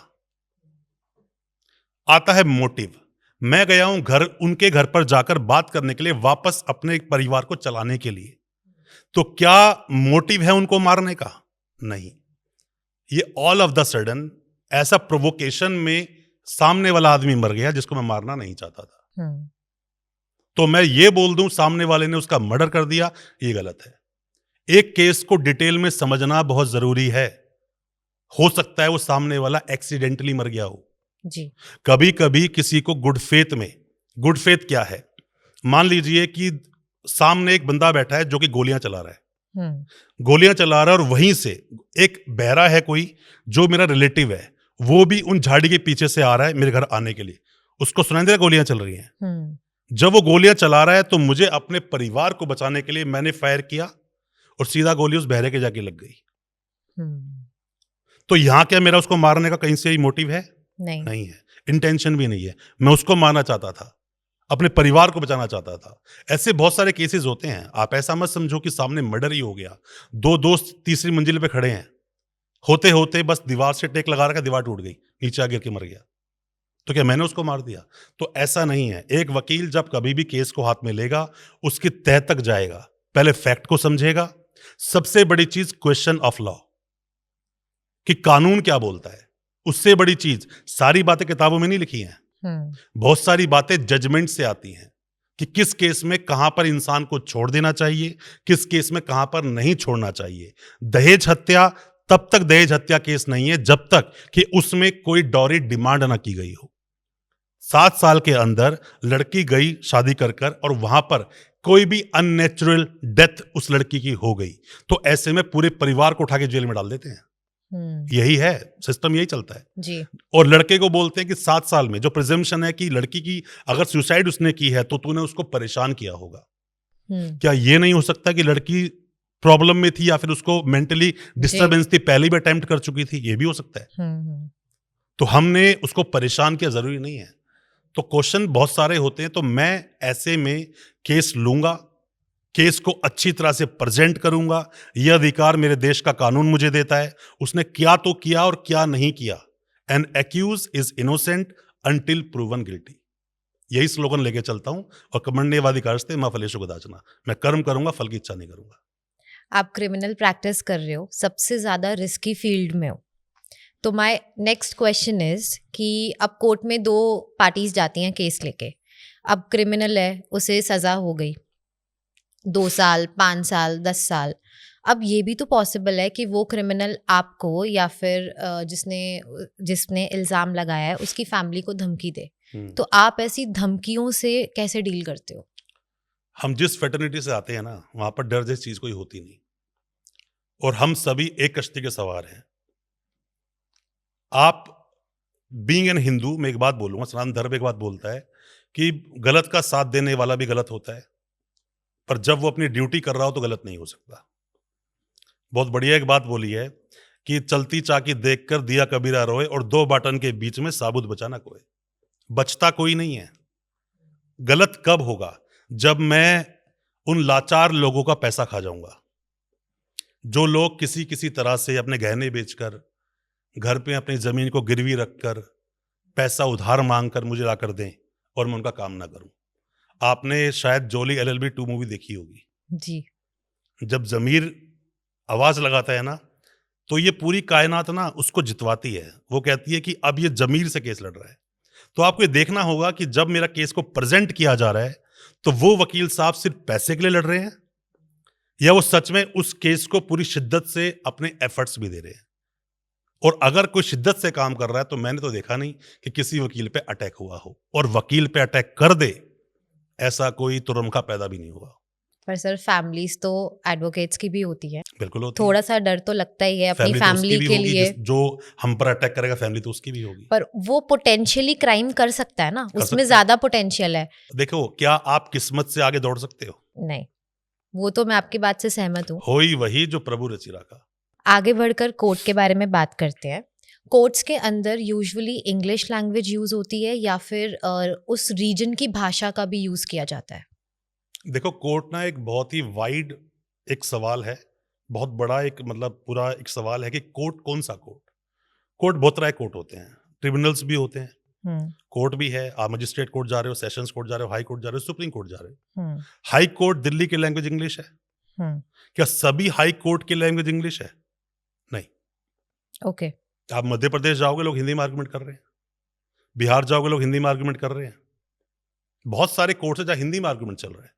लेकिन बहुत सारे कोर्ट्स में इंग्लिश में भी बिल्कुल आर्गुमेंट है। चल रहा है। आप चंडीगढ़ जाइए, जो पंजाब एंड हरियाणा जो हाई कोर्ट है अपना, इंग्लिश में आर्गुमेंट होता है। दिल्ली में इंग्लिश में होता है। बॉम्बे हाई कोर्ट में इंग्लिश में होता है। आप अहमदाबाद जाइए, इंग्लिश में आर्गुमेंट होते हैं। बहुत सारे कोर्ट्स में इंग्लिश में ही आर्गुमेंट हो रहा है और बहुत सारे कोर्ट्स में हिंदी में भी आर्गुमेंट हो रहा है। अब सवाल एक ये आता है यहाँ पर कि आप मान लीजिए किसी ऐसे इंटीरियर कोर्ट में चले जाते हो। मान लीजिए आप कर्नाटका चले गए। जी, मैं एक कोर्ट गया था पेरम्बलूर, जो कि पौंडीचेरी से भी 250-300 किलोमीटर दूर आगे जाके है। ओके, तो वहां पर वो अपनी रीजनल लैंग्वेज में ही बात कर रहे थे। इंग्लिश में भी कंफर्टेबल नहीं थे, हिंदी में तो ऑब्वियसली होंगे ही नहीं। हुँ, हुँ, तो जब ये किसी भी स्टेट आप जाते हो और जब उसके इंटीरियर चले जाते हो, तो वहां पर वो लोकल लैंग्वेज शुरू हो जाती है हुँ, और उसी लोकल लैंग्वेज में ही वो ऑर्डर भी पास करते हैं। सिर्फ बोलना ही नहीं होता। तो डिपेंड करता है कि किस कोर्ट में आप उस केस को प्रेजेंट करने के लिए जा रहे हो। हर कोर्ट की इंग्लिश लैंग्वेज है, ऐसा नहीं है। और सुप्रीम कोर्ट में? English, total English. बिल्कुल इंग्लिश। बट अगर किसी को इंग्लिश नहीं आती, डिफेंडेंट, विटनेस या एडवोकेट, तो वो उस केस में क्या करते हैं? कैसे देखो, समझते हैं ये भाषा सवाल ना को? मैं बहुत ही अच्छा सवाल इसलिए बोलूंगा कि मान लीजिए मैं हूं और मैं बिहार से आया और मुझे तो प्योर लैंग्वेज अपनी आती है जो मैं बोलता हूँ। जी, बिहार तो फिर भी चलो दिल्ली की लैंग्वेज में थोड़ा सा घुल मिल जाता है। हुँ, एक बांग्ला कोई एक आ गया, उसने बोला सुप्रीम कोर्ट में पिटीशन मुझे फाइल करनी है, तो बंगाली से बांग्ला ही पढ़ के सब कुछ उसने किया है। जी, अगर मैं बांग्ला में उसको लिख कर दूंगा, इजीली समझ लेगा। इंग्लिश शायद उसको समझ ना आए। हुँ, अगर ऐसे में मेरे क्लाइंट को ही अपना केस समझ नहीं आ रहा है, जब कोर्ट में केस जाएगा पिटीशन बनेगी। जी, पिटीशन उसको समझ आनी चाहिए और ये हर वकील का कर्तव्य बनता है कि अपनी पिटीशन को बना के अपने क्लाइंट तक भेजे, जरूर भेजे और वो पढ़े। जब तक पूरी तरह से मुतमईन ना हो जाए, वो पूरी तरह से सेटिस्फाई ना हो जाए और बोले कि हाँ मैं यही सब बातें बोलना चाहता हूं। जो क्वेश्चन ऑफ लॉ है ना, इसका टच वकील साहब देंगे, ये काम वकील साहब का है, बट फैक्ट तो आपको क्लाइंट ही बताएगा ना। हुँ, तो वो फैक्ट को क्लाइंट को पढ़वाना बहुत जरूरी है। सुप्रीम कोर्ट ने बोला जब कोर्ट में कोई गवाही होगी तो उसी की लैंग्वेज में गवाही और लिखा जाना चाहिए जिस लैंग्वेज में वो गवाही दे रहा है। ओके, मान लीजिए कहीं पर मर्डर हो गया, गोली चलाते हुए किसी ने देख लिया या चाकू से मारते हुए देख लिया, और जो वो गवाह बना वो कन्नड़ है, मतलब कर्नाटका साइड का है, कन्नड़ लैंग्वेज से आती है। जी, अब गवाही देके बुलाया उसको कि भाई आओ, समन चला गया, अब आपको गवाही देना है ना, तो मेन विटनेस हो इसके, हुँ, उसको तो हिंदी इंग्लिश आती नहीं। अब वो क्या करे? तो यहां पर इंग्लिश में सब कुछ लिखवा देना, उसकी गवाही खुद इंटरप्रेट करके लिखवा देना, ये कहीं ना कहीं मैं मानूं तो ये आप एक सिस्टम को तोड़ रहे हो। उसको खुद को नहीं पता वो क्या बोल रहा है और कहाँ साइन कर रहा है। जी। और ये रूल ना मैंने टूटते हुए अक्सर देखे हैं कोर्ट्स के अंदर, टूटते हैं। होता क्या है, कई बार तो वकील साहब बात को प्रेज़ेंट नहीं करते हैं और कई बार इतना बिज़ी शेड्यूल होता है कोर्ट का कि जज साहब ध्यान नहीं दे पाते हैं। ऐसा होता है। तो जिस मतलब वो पिटिशन पे साइन कर रहे हैं, वो उनकी भाषा में ही होनी चाहिए। उसको समझ आनी चाहिए, भाषा में होनी चाहिए बात वो नहीं। उसको समझ अगर आ गई तो बिल्कुल ठीक है। अगर वो उन्हें समझ नहीं आ रही और वो साइन कर रहे हैं, तो हम यहाँ पे लॉ ब्रेक कर रहे हैं। देखो, एक वकील तो प्रोफ़ेशनल मिसकंडक्ट कर रहा है हुँ, और वो जिसको पता नहीं, देखो अनजाने में की गई गलती, गलती नहीं होती। हुँ। उसको पता ही नहीं है ना, उसको इतना पता हो तो आपके पास आएगा वो। जी। ये वकील जो होता है ना, एक तरह से मेंटर होता है। अच्छा वकील, अच्छा डॉक्टर मिलना किस्मत की बात है। हुँ, अच्छा वकील ये नहीं कितना अच्छा कोर्ट में बोलेगा। अच्छा वकील वो कितने अच्छे से आपकी बात को कोर्ट में रखेगा और अपने क्लाइंट को साथ लेके चलेगा। हुँ। क्लाइंट लोग जो आते हैं ना, देखो मैं ये बोलता हूँ कि बड़ी मुश्किलों से पैसे का अरेंजमेंट करते हैं। एक बात आपको बोलना चाहूँगा कि किसी भी सभ्यता, किसी भी देश, कहीं पर भी न्याय, स्वास्थ्य और शिक्षा, ये 3 चीज़ें मेन मानता हूँ मैं, जो फ्री होनी चाहिए एब्सोल्यूटली। फ्री नहीं, फ्री कुछ इस तरह से मिलती है अपने देश में जैसे भीख दी जा रही हो। कैसे? सरकारी स्कूल की बात करें तो कोई भी अच्छा, जो अच्छा पैसा कमा लिया इंसान ने, अपने बच्चे को सरकारी स्कूल पढ़ने भेजना नहीं चाहता। अपना ट्रीटमेंट वो किसी गवर्नमेंट हॉस्पिटल कराना नहीं चाहता। राइट। अपना केस सरकारी वकील से लड़वाना नहीं चाहता। हुँ, जब फैसिलिटी मिल रही है तो यूज करो, पर वो यूज क्यों नहीं करते, वो जानते हैं उस क्वालिटी को। जी। अब बात क्या होती है, लोग बोलते हैं अरे नहीं नहीं ऐसा नहीं होता, इतने बड़े बड़े जितने भी पॉलिटिशियंस से देखो ना यहाँ पे आके इलाज करवाते हैं गवर्नमेंट हॉस्पिटल में। अरे भाई, सच से बहुत दूर हो आप। उनको जो ट्रीटमेंट मिलते हैं ना, और जिनको जो हॉस्पिटैलिटी मिलती है, उसका शायद 10% भी उस गरीब इंसान को नहीं मिलता, जिसको स्ट्रेचर तक नहीं मिलती। हुँ, तो ये ना बहुत एक सोचने का विषय है इस चीज के लिए, जी। कि ये ना होना चाहिए, अच्छी क्वालिटी का होना चाहिए। एक आदमी जाता है, अब वो पैसे तो है नहीं उसके पास लड़ने के लिए, बहुत सारे लोग कॉल करते हैं, उसके पास पैसा तो है नहीं, सर मुझे पर केस भी अच्छे वकील से लड़वाना है। अपने देश का कानून ये बोलता है कि आप जो भी चाहो अपने मन पसंद कोई भी वकील खड़ा कर सकते हो। अब जैसे एक सवाल लोगों के दिल में आता है कि भाई मान लो एक दूर दराज किसी भी जगह पर एक केस को लड़ने के लिए दिल्ली से बड़ा वकील चला जाए, तो अब जज ये पहले सोचिए कि अरे भाई इस पे तो बहुत पैसा होगा, अपराध किया होगा इसने, इतना बड़ा वकील मंगाया है। हुँ, या वो पहले ये सोचेगा नहीं नहीं पहले केस को सुनूं, अरे ये राइट तो उसको उसके देश के कानून ने दिया है। जी। वो तो अपने कोई भी पैसों का वकील करे जो अपना वो। जी, जो तो मर्ज़ी ये करे। सोचकर केस डिसाइड करना कि इस पे बहुत पैसा होगा, चीटिंग की है तो इसने इसको हायर कर लिया, ये कोई मुद्दा नहीं है मतलब बात का। इसमें सिर्फ बात को सुना जाए। आप कितनी ज्यादा सवाल पूछ रहे हो कोर्ट में, ये मुद्दा नहीं है। मुद्दा ये है सवाल 1-2 पूछे पर काम के पूछे। हुँ। सर थोड़ा-सा पीछे चलते हैं। हम्म, जैसे आपने बताया कि किसी इंसान को अगर वो सुप्रीम कोर्ट में गवाही देने आता है, उसे कन्नड़ भाषा आती है। हम्म, अब वो भाषा तो ज़रूरी नहीं है कि जज को समझ आए या हम्म। एडवोकेट्स जो वहाँ प्रेज़ेंट हैं, उन्हें समझ में आए। तो वो भाषा कैसे समझते हैं एक-दूसरे मैम की? ऐसा होता है कि ट्रांसलेशन कराया जाता है। आप जब भी कभी हाई कोर्ट, सुप्रीम कोर्ट में कोई भी केस फाइल करोगे ना, हुँ, तो हर पेपर का ट्रांसलेशन होता है। ओके। इवन जो इंग्लिश में एफआईआर लिखी है, उसकी भी टाइप्ड कॉपी लगाई जाती है। अब आपने अगर वहाँ पे गुजराती के, कन्नड़ के, बांग्ला के, तेलुगु के कोई भी आपने चार्जशीट ला के दी, उसमें 90 पेजेस हैं, तो 90 को पहले इंग्लिश में ट्रांसलेट किया जाएगा। ओके। वो ओरिजिनल कॉपी लगा दो और वो 90 पेजेस जो हैं, वो लगाए जाएंगे। तो उससे जज साहब समझते हैं। सबकी कन्वीनियंस के लिए। बिल्कुल। ट्रांसलेशन करा के पेपर लगाए जाते हैं, ऐसा नहीं होता। और जो वो वहाँ पर खड़े होके गवाही दे रहे हैं ऑन हाँ। द स्पॉट, उसको हाई कैसे कोर्ट, सुप्रीम समझते कोर्ट हैं? में गवाही नहीं होती ऐसे। देखो आपको ये समझना पड़ेगा। ट्रायल कोर्ट अलग है। ट्रायल कोर्ट मतलब ट्रायल चलाएगा। ओके। आपको ना कुछ ये ऐसे समझना होगा कि मान लीजिए किसी एक व्यक्ति को सजा सुना दी पॉक्सो में 20 साल की या उम्र कैद की। हुँ, वो बोलता है कि ये सिर्फ और सिर्फ उस लड़की या बच्चे की स्टेटमेंट पे सजा सुना दी, कोई मेडिकल एविडेंस नहीं है कुछ भी।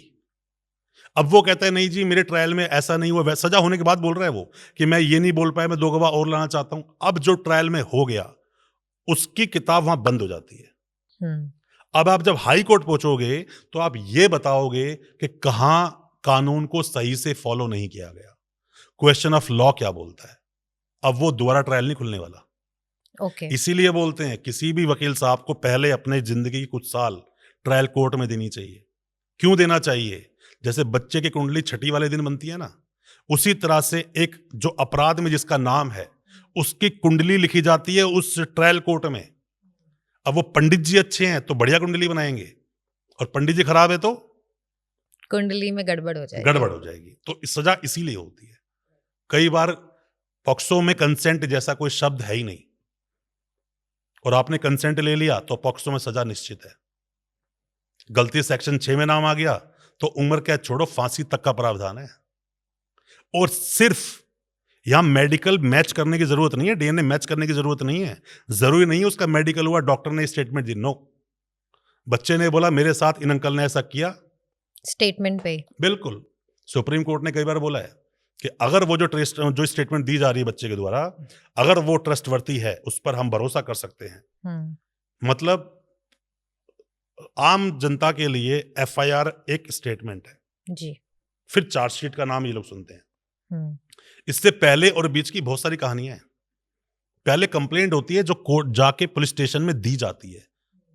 अगर वो कंप्लेंट नहीं है, बोलते ना कि एफआईआर लिखवाने के लिए पुलिस ने एफआईआर नहीं लिखी, ये बोलते कि पुलिस ने एफआईआर नहीं लिखी, ये नहीं बोलते कि मैंने गया और मेरी एफआईआर मैं नहीं लिखवा पाया।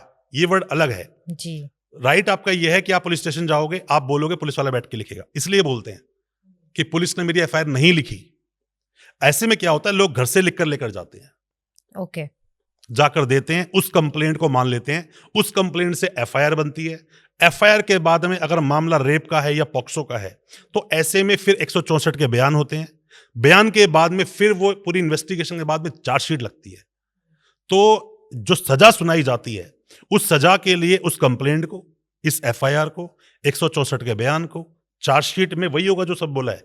अब उस बच्चे के गवाही होगी कोर्ट के अंदर। तो अगर ये सब मैच कर गया तो सजा से उसे कोई बचा नहीं सकता, बेशक मेडिकल ना हो। और अगर यहां पर कॉन्ट्रडिक्शन है, लड़की बोल रही है 25 जुलाई को मेरे साथ हुआ, एक जगह बोल रही है नहीं उस दिन ठंड बहुत ज्यादा पड़ रही थी। जुलाई में ठंड थोड़ी होती दिल्ली में। तो अगर कॉन्ट्रडिक्शंस अगर वहां पे आ रहे हैं तो सजा नहीं होगी। पॉक्सो का बहुत ज्यादा मिसयूज होता है। पॉक्सो बहुत ज्यादा सीरियस एक कानून है अपने देश का, जिसके अंदर एक बच्चा, मान लीजिए कोई आया, मैंने उसे गाल पे हाथ लगाया और बच्चे ने मां को बोला कि इन अंकल ने गलत तरीके से मेरे गाल को छुआ, केस दर्ज हो जाएगा और मैं जेल जा सकता हूं। पॉक्सो पर तो स्पेशली हमें एक एपिसोड बनाने की बनाना जरूरत है, लोगों तक क्योंकि इन्फॉर्मेशन पहुंचनी चाहिए। दिस इज वेरी इंपॉर्टेंट आज बिल्कुल। के टाइम पे, स्पेशली हम दिल्ली जैसे शहर में रह रहे हैं, यहाँ पर तो और भी ज्यादा जरूरी है, क्योंकि यहाँ पर तो न्यू पॉक्सो कोर्ट्स बन रहे हैं। एक और ज्यादा बुरी बात बताता हूं मैं आपको, इसके अंदर क्या होता है कि वैसे तो ये बोलता है कि जब भी कोई अपराध कहीं दर्ज होगा तो उसमें सामने वाले जब ट्रायल चलेगा ना, उसको इनोसेंट मानेंगे और ट्रायल चलेगा, बाद में डिसाइड होगा। जो मैंने बोला, an accused is innocent until proven guilty, इसको थोड़ा चेंज कर दीजिए, an accused is guilty until proven non guilty. ये पॉक्सो बोलता है। पॉक्सो का सेक्शन 29 यही बात बोलता है कि अब वो सामने वाला प्रूव करेगा कि उसने अपराध नहीं किया। यहां पर ऐसा नहीं है कि सामने वाले को इनोसेंट मान के ट्रायल चला जाएगा, नो। अगर सेक्शन 3, 5, 7, 9 ये सेक्शंस हैं जिसमें डेफिनेशन लिखी है, अपराध की बात करता है 4, 6, 8, 10, 12, ये अपराध लिखे हुए हैं, कितनी सजा दी जाएगी। तो ये जब रक्षा की भक्षक बन जाए, पॉक्सो उन लोगों के लिए बना है। बात सही है जी। कोर्ट के बारे में एक और बात सुनने में आती है कि जब गरीब आदमी कोर्ट में जाता है तो उसे डेट पर डेट मिलती है, जैसे सनी देओल का डायलॉग है, तारीख पर तारीख। तारीख पे तारीख। लेकिन अगर अमीर आदमी, वेल्दी पर्सन कोर्ट में जाए तो वो 4 से 5 हियरिंग में अपना केस निपटा के घर चला जाता है। क्या ये सच है? देखो, ऐसा मैं इसमें सच्चाई तो नहीं मानता, पर इसमें कमी थोड़ी सी क्या मानता हूं मैं इसके अंदर। गरीब और अमीर नहीं, सचेत और अचेत में डिफरेंस समझो। एक आदमी अलर्ट है, एक आदमी सुस्त है, पहले कौन पहुंचेगा? अलर्ट। Alert, yes. होता क्या है इसके अंदर कि एक आदमी गया, मैंने ऐसा देखा है कि लोग ना, एक बड़ी फेमस एक बात है, एक बार क्या हुआ, एक आदमी एक कोर्ट में गया, उसे केस लड़वाना था। एक बाहर वकील साहब बहुत जल्दबाजी में थे, उनसे बोला यार केस लड़वाना है, उनको लगा बात करके कि ये मेरा केस जितवा सकता है। उसने बोला यार मैं इस केस लड़े 3 लाख रुपये फीस लूंगा, मेरा टाइम नहीं है, और तू मेरा कार्ड ले ले, बात कर लियो मेरे से, मैं कर लूंगा किस केस को। उसने कहा बहुत ज़्यादा फीस है। वो आगे गया, एक और वकील साहब मिले, वकील साहब ने बोला कि ये केस करवाना है। उसने बोला फीस, कह रहा उस वकील ने कितने बताए? कह रहा 2 लाख, कह रहा 50,000 में कर दूंगा। ठीक है, उस केस को करना शुरू किया। केस लड़ने के बाद में 2-4-5 साल के बाद में, क्योंकि अपने देश में न्याय थोड़ा, न्याय नहीं बोलता, केस खत्म बड़ा लेट होता है, न्याय मिलना तो बात की बात है। तो इसमें जब केस लड़ा तो उस इंसान को सजा हो गई, और गलती से वही वकील साहब जिससे पहले बात की, वो कोर्ट में खड़े थे। तो जब सजा सुनाई गई तो उसने बोला कोर्ट में कि मैंने 2.5 लाख बचाने के चक्कर में 10 साल की सजा खरीद ली।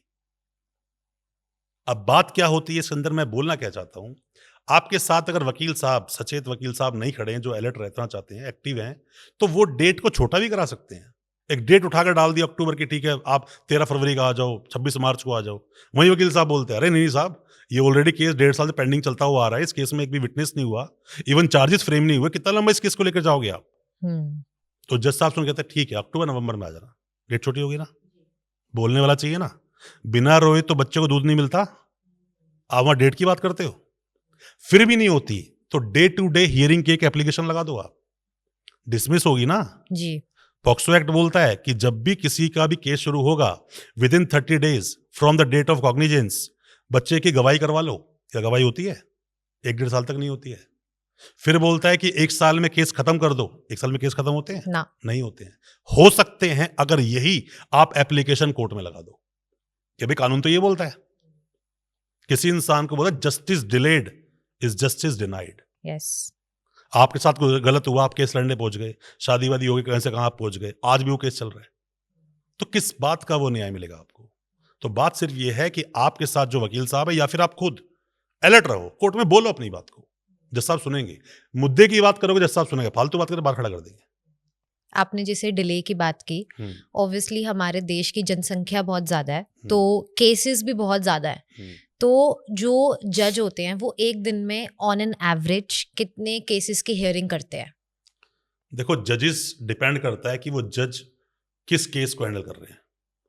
आप डोमेस्टिक वायलेंस के जो फैमिली कोर्ट्स होते हैं वहां जाओ, फटाफट फटाफट केस चल रहे होते हैं, बहुत जल्दी जल्दी, और बहुत सारे केस लगे होते हैं, 50 60 70 100 कितने भी लग सकते हैं एक दिन के? एक दिन के। कई जगह 200 300 केस तक देखे, मैं नोएडा में कई बार गया, 200 केस लगे होते हैं। तो क्या होगा उन केस का? गलती से 2 गवाही शुरू हो जाए और ठीक वकील क्रॉस करे, 1 घंटा लगता है। तो 1 घंटे में अगर क्रॉस होगा और मान लीजिए 20 की गवाही लगी है, तो पॉसिबल ही नहीं है। जी। जज साहब खुद अंडर प्रेशर हैं इतने सारे केसेस के, किसको खत्म करें, किसको बचाएं, किसको जल्दी करें, पता ही नहीं है। केसेस का बर्डन है और आने वाले कई 100 साल तक खत्म नहीं होने वाला। और सुनो, अपने देश का दुर्भाग्य, देश का दुर्भाग्य क्या है? पॉक्सो जैसे जो कानून है ना, मेरा मानना है किसी भी सभ्यता में, किसी भी देश में, किसी भी राज्य में, किसी भी जगह पर ऐसे अपराध नहीं होने चाहिए जो बच्चों के साथ गलत हो। अरे नहीं होना दूर की बात है, नए नए कोर्ट बनते जा रहे हैं, नए नए कोर्ट बन रहे हैं, इसका मतलब क्लियर है कि crime day by day increase बढ़ हो रहा रहा है। है। कुछ तो बढ़ रहा है, कुछ झूठे केस चल रहे हैं। छोटी छोटी बातों, डोमेस्टिक वायलेंस हो गया, लड़के लड़की बीच में झगड़ा हो गया, वो बच्ची फादर के साथ में है, लड़की के फादर पे बच्चे से केस लगवा दिया पॉक्सो। एक बाप अपनी बेटी को रोकता है कि रात को लेट क्यों आती है बेटा, गली में नहीं खेलना चाहिए, बाहर नहीं जाना चाहिए, लड़की की उम्र है 15-16 साल, बाप पे केस ठोक दिया उसने। मिसयूज ज्यादा हो रहा है। मिसयूज बिल्कुल हो रहा है, और इसके अंदर शुरू में तो कर देते हैं और फिर इसका रिजल्ट नहीं जानते क्या होता है, लोगों की बेल तक नहीं होती। तो केस का बर्डन बहुत ज्यादा है, एक एक कोर्ट में बहुत बहुत सारे केस है। पॉक्सो कोर्ट में जाओ, 6 केस 7 केस 8 केस खत्म, और इतने सारे केसेस हैं पर लगे कितने 5-7। क्यों? जज साहब को उठना है 11 साढ़े 11 बजे, नीचे जाना है, बच्चे गवाही करवानी है। वल्नरेबल कोर्ट्स होते हैं एक्चुअली। कोर्ट में जो आप फिल्में देखते हो ना कि वहां गवाही चल रही है, बच्चा बोल रहा है, पॉक्सो में तो ये होता ही नहीं है ना। एक स्क्रीन पे बच्चा बोल रहा होता है, कैसे क्रॉस करोगे? एक स्क्रीन पे बच्चा बोल रहा है, उससे वकील साहब सवाल पूछ रहे हैं लाइव, बिल्कुल, और उसमें 2 घंटे 3 घंटे एक बच्चे क्रॉस करने में लग जाते हैं। तो बात क्या है कि देश में कानून अच्छे बने, पर उतनी अच्छी जो सर्विसेज होने चाहिए वो चीजें एक्टिव मोड पे काम नहीं कर पा रही है। क्या हमारे पास आज भी करोड़ों की गिनती में केसेस पेंडिंग है? बिल्कुल पेंडिंग है, इसको और ये सॉल्व बैकलॉग खत्म नहीं होगा कभी, आप जो मर्जी कर लो, बैकलॉग खत्म नहीं होगा। क्यों नहीं होगा? देश की जनसंख्या इतनी बड़ी कि पूरे दुनिया के देशों को पीछे छोड़ दिया हमने। जी। अब जहां पर इतनी ज्यादा, देखो होता क्या है कि जब क्वांटिटी लेस होती है ना, क्वालिटी आती है। क्वांटिटी बढ़ती जाएगी, उतनी ज्यादा क्वालिटी डाउन होती चली जाएगी। तो अपने देश में क्या है कि इतनी बड़ी जनसंख्या के साथ में अपराध तो होंगे ही ना। कितने कोर्ट आप बना लोगे? कोर्ट किसी भी देश में ज्यादा बनाना, ये कोई उसके लिए कोई शाबाशी की बात नहीं है। हम्म। इंसल्टिंग है ये। बहुत ज्यादा शर्म की बिल्कुल है। बात है कि आज शर्म हमारे की बात है। कान ये सुन रहे हैं कि बिल्कुल। हमें न्यू पॉक्सो कोर्ट्स की जरूरत पड़ रही है। पॉक्सो छोड़ो, एनडीपीएस में लाइन लगी पड़ी है। किसी एनडीपीएस कोर्ट में आप जाओ, भीड़ लगी हुई है। कोई चरस, कोई गांजा, कोई अफीम, कोई एमडीएमए, लोगों पकड़ा हुआ है, जेल में पड़े हुए हैं। 2-2 साल तक अता पता ही नहीं है, केस में कुछ होना भी है। चार्जशीट नहीं आती 6 महीने तक, 1 साल तक का टाइम बढ़ सकता है। और तब तक आपकी बेल पर सुनवाई नहीं होगी। सेक्शन 37 एनडीपीएस एक्ट का साफ बोलता है बेल मत देना, जब तक ये ना लगे कि इसने अपराध नहीं किया। किस एक्ट की आप बात करते हो? किस में सामने वाला बचेगा? सजा के इतने रिजिड प्रोविजंस हैं उसके अंदर कि एनडीपीएस जैसे के अंदर कि कोई इंसान अफीम गांजा बेच रहा है, हम्म। ऐसे केसेस में फांसी तक के जो सजा का प्रोविजन है। और छोड़ो, एक इंसान काम किस लिए करता है? आप में हम काम किस लिए करते हैं? पैसे के लिए। जी। एनडीपीएस में एक बहुत बढ़िया बात, जितने भी कानून बने हैं ना, उसमें एनडीपीएस में बहुत बढ़िया बात लगती है मुझे। उसमें क्या लगती है कि एनडीपीएस का सेक्शन आप अगर देखते हो, सेक्शन 68 का एफ सेक्शन देखोगे और ओ आप पढ़ते हो इनको अगर, तो इसमें ना एक नोटिस आता है। नोटिस क्या होता है कि आपने कोई भी प्रॉपर्टी उस मादक पदार्थ, नार्कोटिक जो है ना, ये एनडीपीएस, जी। Narcotic drug and psychotropic substance 1985 का ये एक्ट है। तो इसमें बोलते हैं जो कुछ तूने खरीदा पहले उसको जब्त करेंगे हम। ओह। तो जैसे बंदा उठाया, जेल पहुंचाया और उसने खरीदा था, प्रॉपर्टी सीज। अपील का अधिकार मिलता है बहुत शॉर्ट टाइम के लिए, 45 दिन का टाइम है उसके अंदर, बढ़ के 60 दिन हो सकता है, कर लो अपील। प्रॉपर्टी जब्त, मतलब उसी के लिए तो काम कर रहा था, वही छीन लोगे। हाँ। तो सबक सिखाने के लिए ऐसे प्रोविजंस को लेकर आए। आपने बेल की बात की। अब एक सिचुएशन पे बात करते हैं कि किसी की बेल होनी है या इम्पोर्टेंट डिसीजन होना है। अब वो कोर्ट जाते हैं और जज साहब किसी रीजन की वजह से नहीं आते हैं। ऐसे केसेस में क्या होता है? देखो बेल में ऐसा होता है कि डिपेंड करता है वो बेल कैसी है। ओके। रेगुलर बेल लगाई है तो डेट लग सकती है। एंटीसिपेटरी बेल लगाई है, पहले तो दोनों मतलब समझो। रेगुलर बेल वो जो बंदा जेल में है, ठीक है। उसको बाहर निकालना है, ये एक रेगुलर बेल है। एंटीसिपेटरी वो कि बंदा, उसको एंटीसिपेशन है कि उसको अरेस्ट कर सकते हैं, एप्रीहेंशन है उसको ऐसा, तो वो अभी भाग रहा है, तो ये होगी एंटीसिपेटरी बेल, इसको जल्दी सुना जाएगा। रेगुलर बेल में टाइम लग सकता है। एक इंटरिम बेल है। इंटरिम बेल क्या होती है? किसी की वाइफ बीमार है, वाइफ प्रेग्नेंट, डिलीवरी होनी है, घर में किसी की डेथ हो गई, बच्चे का स्कूल से नाम कट गया, जैसे फादर अगर जेल में है, जी। तो ऐसे में इसको बोलते हैं इंटरिम बेल। अब एक बात सोचिए, दो मैं आपको कंडीशंस देता हूं। किसी की वाइफ आज हॉस्पिटल एडमिट हुई है और उसकी डिलीवरी होने वाली है, और आज बेल लगी है, उसको बेल नहीं मिल रही, जैसा छुट्टी पे। जी। एक किसी की बेल लगाई, उसके फादर की डेथ हो गई है, लड़का जेल में है, जैसा छुट्टी पे। एक और आप कंडीशन ले लो, उसमें कुछ भी एक मिस हैपनिंग हो गई साथ में उसके, और बड़ी अर्जेंट है, बहुत अर्जेंसी है कि कुछ घंटों में बाहर आना चाहिए, जज साहब छुट्टी पर है। अब क्या होगा उसके साथ में? क्या डेट लगेगी? नहीं, फैसला तो उसी दिन होना चाहिए। बिल्कुल होना चाहिए, पर डेट लग जाती है। ये नहीं होना चाहिए। पर आप जब एक जज साहब के पास गए और जज साहब छुट्टी पर हैं, तो लिंक कोर्ट भी तो बैठा है। हर एक जज के साथ में लिंक कोर्ट होता है, तो वही बेल आपकी लिंक कोर्ट चली जाएगी। बेल की सुनवाई होगी और उसी दिन उसको डिसाइड भी किया जाएगा अगर वो अर्जेंट है। ओके। और ज्यादा मामला सीरियस बन जाए, डीजे के पास पहुंच जाएगी वो, डिस्ट्रिक्ट जज के पास। पर आप उसके अंदर भी वही बात कि जब तक बच्चा नहीं रोएगा दूध नहीं मिलेगा उसे। थोड़े तो एफर्ट लगाने पड़ेंगे ना। जब तक अवेयरनेस नहीं होगी तब तक हम जाएंगे ही नहीं। देखो अवेयरनेस तो बहुत जरूरी है। अब जी। जरूरी तो ये नहीं है कि हर एक दर्द का या हर एक चीज का एक ही दवाई पैरासीटामोल की जो खिला दो, तो ऐसा तो नहीं हो सकता ना। हर चीज दवाई अलग होती है, जी। और कैसे कोर्ट में प्रेजेंट करना है वो भी अलग होता है। अपने दिल्ली में तो बड़ा इजी है, वीसी पे कुछ भी काम हो जाता है। वीडियो कॉन्फ्रेंस ज्वाइन कर लो ना आप, अगर आ नहीं सकते तो। जी। जज से रिलेटेड वन मोर क्वेश्चन कि अगर कोई भी सरकारी एम्प्लॉय, वकील, पुलिस वाला रिश्वत लेता हुआ पकड़ा जाए तो उसे सजा हो जाती है, पर अगर यही काम जज करता हुआ पकड़ा जाए तो क्या उसे सजा होगी? देखो, जज रिश्वत लेता हुआ पकड़ा जाए, हाई कोर्ट सुप्रीम कोर्ट की बात करते हो तो वहां पर उनको रेमेडीज मिली हुई है। खुद वो सेफ पॉइंट में शील्ड के अंदर है कि उनके ऊपर एक्शन ऐसे नहीं हो सकता। ओके। इतनी जल्दी एक्शन नहीं होते। पर अगर ये बात नीचे आए, आपने सुना होगा कि एक डिस्ट्रिक्ट में मतलब कोई भी ये जज था, रिश्वत ली, उसको सस्पेंड कर दिया, अब वो काम पर नहीं है। तो ये उनके पास वो शील्ड नहीं है। अब एक बात और आती है कि लोग अक्सर जब एक जज साहब ने उनके फेवर में कोई जजमेंट नहीं दिया, हम्म, तो उनके, जैसे अभी आपने सवाल पूछा था ना कि वकील साहब ने अगर कोई भी अगर नहीं है एग्री आपके उस चीजों से, जी, तो वो आपका मर्डर कर सकता है, आपको मार सकता है, आपके पीछे पड़ सकता है। हाँ, तो क्या जज के पीछे नहीं पड़ सकता? बिल्कुल पड़ सकता है। तो ऐसे झूठे एक्यूजेशंस लगते हैं, झूठे एलिगेशंस लगते हैं, इसीलिए हर एक कंप्लेंट पे एक्शन नहीं होते। हम्म, आप अपने देश में ना, अभी पहले क्या था, पहले इतना मैंडेट नहीं था, अब मैंडेटरी हो गया कि किसी भी इंसान को आप पकड़ोगे और कुछ उसके पास से रिकवरी करनी है तो आप वीडियोग्राफी करोगे।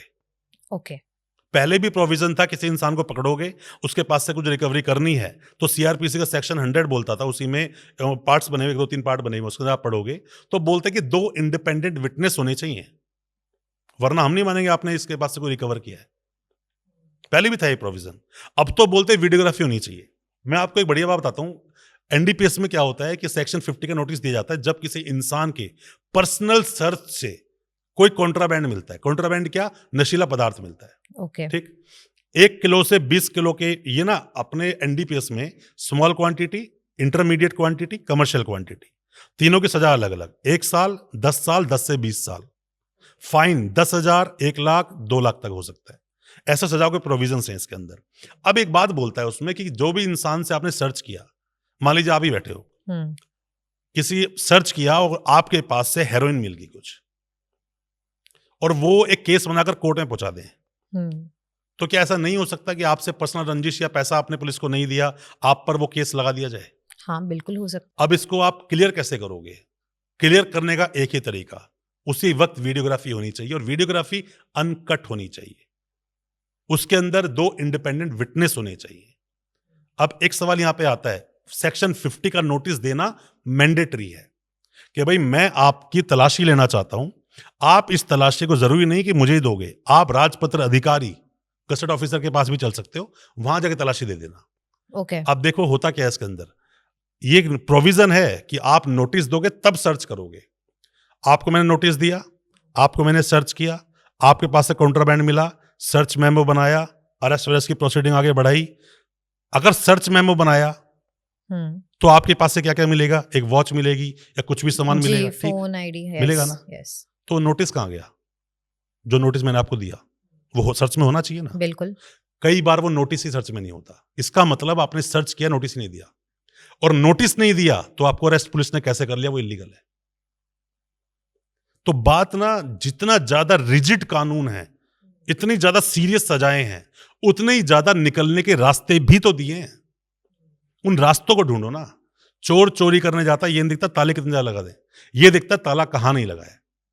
ऐसी मुश्किल ही कोई चार्जशीट बनी होगी कभी, जिस चार्जशीट को वकील साहब ने तोड़ ना दिया हो। वकील साहब को नॉलेज है, उस चार्जशीट कमियां निकाल देंगे और अपने क्लाइंट को निकाल के ले जाएंगे। और अगर ये प्रूव हो जाए कि हाँ, किसी जज ने रिश्वत ली है, तो इमीडिएट एक्शन लिया जाएगा। Obviously वो action होगा, इमीडिएट एक्शन होगा, ही इज नॉट किसी फिट भी फॉर सर्विस। किसी भी सरकारी एम्प्लॉय की तरह उन पर बिल्कुल भी होगा, इमीडिएट एक्शन होगा, एक्शन उसको लिया एक्शन जाएगा। होगा, बिल्कुल होगा, एक्शन होगा। आपने कभी सुना है कि कोर्ट में रेड हो जाए? नहीं, कोर्ट में रेड होती है, मतलब उसी टाइम चीफ सर्च जस्टिस आ किया, सकते हैं, उसी टाइम सर्च चीफ किया जा जस्टिस आ सकता सकते है। हैं उस कोर्ट को देखने के लिए चल क्या रहा है। ऐसा तो नहीं कोर्ट सारे खाली पड़े हैं। हम्म, सिर्फ मतलब वो इंट्रोस्पेक्ट करने के लिए, देखने के या लिए, फिर चीजों को समझने के लिए। देखो ऐसा होता है कि अपने देश का बड़ा सिंपल है, इस डेमोक्रेसी में बात क्या होती है कि एक के ऊपर एक बैठा है। कोई एक बोले मैं सर्वे सर्वा हूं, सब कुछ कर दूंगा, नहीं, उसके ऊपर भी एक बैठा है। डेमोक्रेसी ऐसे ही काम करती है। राइट, ये कोई मोनोपोली नहीं है किसी की, थाना मेरे बाप का है, थाना किसी के बाप का नहीं है, सरकारी प्रॉपर्टी है, और तुम सरकारी मुलाजिम हो, तुम सरकारी मुलाजिम पर भी एक्शन हो सकता है। गलत करोगे बचेगा कोई नहीं। सर आगे बढ़ते हैं। लॉयर्स के इतने सारे टाइप्स होते हैं, criminal lawyer, civil, divorce lawyer. अब एक आम आदमी को अपने लिए एक सही वकील चुनना है, तो वो कैसे चुने? देखिए, बहुत तरह के या अलग अलग चीजों में, फील्ड्स में वकील लोग जाते हैं। हमारे डिग्री पर या लाइसेंस पे ऐसा कुछ नहीं लिखा होता कि हम किस तरह के वकील हैं, तो आप इसका पता नहीं लगा सकते कि वो जो वकील साहब है वो एक्सपर्ट किस चीज में है। हमने काला कोट पहना, और हमें डिग्री मिली, हम एडवोकेट बने, तो लॉयर और एडवोकेट अलग चीज़ है। एडवोकेट बनने के बाद हम प्रैक्टिस कर सकते हैं। अब प्रैक्टिस मेरी किस फील्ड में ज़्यादा है, तो ऑब्वियसली बात है मैं उसका एक्सपर्ट हो जाऊँगा। तो इसमें डिपेंड करता है कि देखो ऐसा कुछ आप जान सकते हो कि कितने ज़्यादा उनकी एज है वकील साहब की, इससे आप कभी पता नहीं लगा सकते। कितना एक्सपीरियंस होगा, कितने अच्छे से केस को फाइट करेंगे। हो सकता है कोई यंग लॉयर भी बहुत अच्छे से केस को प्रेज़ेंट कर ले और उसने उस तरह के केस बहुत सारे लड़े हों। तो ये डिपेंड करता है कि आप किन वकील साहब से मिल रहे हो, उनके बारे में आप कितना जानते हो या फिर वो अपने बारे में आपको कितना बताएँगे। मैं आपसे एक पर्सनल सवाल हुँ, पूछना चाहती हूँ कि आपको इतने हुँ, इयर्स का एक्सपीरियंस है प्रैक्टिस का। हुँ। कभी इतने सालों में आपके पास कोई ऐसा केस आया हो जो जिसको सुनकर, देखकर आप इमोशनल हो गए या आपके दिमाग पे छप गया हुँ, या केस लेने के बाद आपको गिल्ट महसूस हुआ हो कि यार ये केस तो मुझे नहीं लेना चाहिए था? हुँ। ऐसा कभी कुछ हुआ है? देखो केस लेना और केस को फाइट करना ये 2 अलग-अलग बातें हैं। कई बार वकील साहब जब केस लेते हैं ना तो उसके बारे में इतना डिटेल में नहीं पता होता। जब केस को पढ़ना शुरू करते हैं और क्लाइंट को सामने बैठाकर जब सवाल-जवाब शुरू करते हैं तो केस के बारे में पता चलता है। कोई भी ऐसा केस हो जिसमें कि किसी भी तरह से जो हमारी ह्यूमैनिटी है, अगर वो तार-तार होती है या लगता है कि नहीं ये नहीं होना चाहिए था, तो ऐसे में वकील साहब केस को अक्सर छोड़ देते हैं। मेरे पास केस आया था एक जिसमें कि वो लोग बच्चों के ऑर्गन्स के साथ में कुछ लेन-देन करते होंगे ये लोग। तो उस केस को मैंने शुरू में केस लिया, केस के बारे में डिटेल में जानकारी नहीं थी। जब केस को पढ़ा और समझा तो मैंने वो केस छोड़ दिया क्योंकि मुझे लगा कि मुझे वो केस प्रेज़ेंट नहीं करना चाहिए। अब डिपेंड करता है केस कैसा है। जैसे मैंने शुरू में आपको बताया ना कि शुरू में किसी को अपराधी बोलने वाले हम कोई नहीं होते। हुँ, अब सामने कोई इंसान आया, हो सकता है कि वो मेरी मदद के लिए आया हो, केस बेशक हीनियस हो, सीरियस हो, पर वो ये ना कि नरी-मरी संसार में सबको रखियो ध्याए, ना जाने किस रूप में तो नारायण मिल जाए। पता चला नारायण सामने आ गए मदद माँगने के लिए किसी और रूप में और मैं उनको इसलिए भेज दूँ कि पैसा कम दे रहे हैं या इसलिए भेज दूँ कि केस बहुत सीरियस है। तो ये मेरा काम नहीं है। काम ये है कि गिल्ट फ़ील होता है, गिल्ट ऐसे फ़ील नहीं होता कि केस मैंने गलत तरीके से किया, वो तो हमने जैसा किया हम खुश रहते हैं हमेशा। बस ये है कि शुरू में लेते हुए ही हम डिसाइड कर लेते हैं केस को फाइट करेंगे या नहीं करेंगे। आपसे मैं एक सवाल पूछता हूँ कि क्या कभी कोई अंधा रेप कर सकता है? नहीं। होता क्या है कि कोई भी जो ऑफ़ेंस होता है ना, तो उसमें जो हमारे सेंसेस है, सेंसेस से ही वो कोई भी एक्शन होता है। जी। अगर उस अंधे ने जब तक सामने वाले को देखा नहीं, टच नहीं किया, तो ऐसे में उस पर ये जो एलिगेशंस लगेंगे, उस पर एक क्वेश्चन मार्क खड़ा हो सकता है। हुँ, बट ऐसे केस भी सामने आए हैं। तो कई बार केस ऐसे होते हैं जो देखने में लगता है कि इस केस में कुछ नहीं है। हुँ, ऐसा अक्सर आपको चीटिंग, फॉर्जरी जैसे केसेस में दिखेगा। क्योंकि जो केस किसी भी इंसान के अगेंस्ट हो रहा है ना, किसी को मारा-पीटा गया, रेप हुआ, कुछ भी हुआ, तो ऐसे में एक बार के लिए साफ-साफ दिख रहा होता है, पर चीटिंग में नहीं दिखता। इतने क्लेवर तरीके से चीटिंग होती है कि चीटिंग तो कर ली, पैसा उड़ा किसी के अकाउंट से और वो पैसा वाया वाया आता है। किसी के अकाउंट में, किसी के अकाउंट में टैक्स करते-करते मतलब कि उनका पर्सनल पैसा, वो टैक्स बोल देते हैं इसको। वो करते-करते आता है और सामने वाले के पास उस चीटेड अमाउंट का 50-60% तक आता है, बाकी सारा बीच में जो झोल करते हैं ये लोग उसमें गायब हो जाता है। हुँ। तो डिपेंड करता है ये कि किस तरह का वो ऑफेंस है। ऐसे किसी भी केस में नहीं बोल सकते, हमें गिल्ट होगा कि नहीं होगा, वो तो केस ले लिया और लड़ लिया और आगे पहुँच गए। तो गिल्ट का मतलब ही नहीं है कि गिल्ट होगा हमें कभी। आपने 2 वर्ड्स यूज़ किए, serious and heinous hmm. Case, right? तो इन दोनों में फ़र्क क्या है? देखिए ऐसा होता है कि मान लीजिए कोई एक कहीं मर्डर हुआ, आप मर्डर को ले लीजिए इसमें। मर्डर हुआ किसी के अंदर और एक आदमी तो गया उसके पास से कट्टा है कोई भी, गया सामने देखा उसको गोली मार दी, ठीक? ये एक मर्डर है। अब सामने एक आदमी को उसने बुलाया, उसको उसे मारना था, उसको पहले चाकू से उँगलियाँ काट दी, फिर उसी चाकू से काफ़ी उसको चाकू वाकू मारा, वो आदमी नहीं मरा। मरने के बाद हमें उसकी गर्दन काटना शुरू की। ये जैसे-जैसे इसकी जो ग्रेविटी है इस केस की बढ़ती जाएगी, वो केस नॉर्मल से सीरियस और सीरियस से हीनियस होता चला जाएगा। ओके। तो ये डिपेंड करता है कि वही एक ऑफेंस मान लीजिए एक आदमी आपके पास आया और आपका पर्स छीन के भाग गया। हुँ, पर वो आदमी आया, पहले उसने आपको टक्कर मारी तेज गाड़ी से, उतरा फिर 2-3 चाकू मारे, फिर आपका पर्स छीना और भाग गया। हुँ, तो डिपेंड करता है कि कॉज़ तो वही था, बट वो किया कैसे गया, ये डिपेंड करता है। हुँ, ऐसे ऐसे केसेस सामने आते हैं, कई बार तो उसको बोलना ही बड़ा मुश्किल हो जाता है। हम जब पढ़ रहे होते हैं तो हमारे खुद भी कई बार तो केस को देख के रूह कांप जाती है कि ऐसे भी कोई किसी को टॉर्चर कर सकता है। बट वो केस आते हैं क्योंकि उसमें लकूनाज इतने सारे होते हैं। लकूनाज कहाँ से आते हैं? चार्जशीट से। जो पुलिस ने वो चार्जशीट बनाई होती है, सही से इन्वेस्टिगेशन की नहीं होती, वहीं से वो लोगों को निकलने का रास्ता मिल जाता है, जो मतलब जिसके ऊपर वो एक्यूजेशंस हुए, जिसके ऊपर वो एलिगेशंस लगे। और आज भी ऐसे क्रिमिनल्स हमारे समाज में फ्रीली घूम रहे हैं, देखो, फ्रीली घूम रहे हैं क्या, वो नए पैदा भी हो रहे हैं every day every every day. Second. अब होता क्या है, किसी ने भी जाकर, किसी की एज को 15 साल का कोई लड़का है, जाके उसने किसी गोली मार दी, बंदा मर गया, उसको अरेस्ट कर लिया, जुवेनाइल में गया, बेल हो गई। जी। उसको जेल में रहना चाहिए था। क्या उसको समझ नहीं है किसको मारने जा रहा है? जिसको मारा उसकी तो जान चली गई ना। हम्म। इतना ज़्यादा चीटिंग के आजकल जो क्राइम चलते हैं सारे, चीटिंग फॉर्जरी होती है। जी। क्या ये बिना सोचे समझे अपराध हो सकते हैं? नहीं। देखो, होता क्या है कि मान लीजिए किसी भी एक अपराध में, जब मतलब कोई भी अपराध कहीं पर हुआ, किसी को मारने के लिए गए, 307 का अपराध है मान लीजिए, 109 बीएनएस का अपराध होता है। किसी को मारने के लिए गए, वहाँ पर एक आदमी गया तो अलग बात, 2, 3, 4, 5 हो गए तो वहाँ पर एक सेक्शन होता है 34, 34 जो अपना आईपीसी का सेक्शन है। इन सेक्शंस को समझना बहुत ज़रूरी है। जब कॉमन इंटेंशन है, किसी को मारने-वारने जाने के लिए कॉमन इंटेंशन में कोई अपराध हो रहा है, तो सेक्शन 34 आता है। जब प्लानिंग होती है किसी को चीट करने की, फॉर्ज करने की, यहाँ पर 120 बी सेक्शन आता है।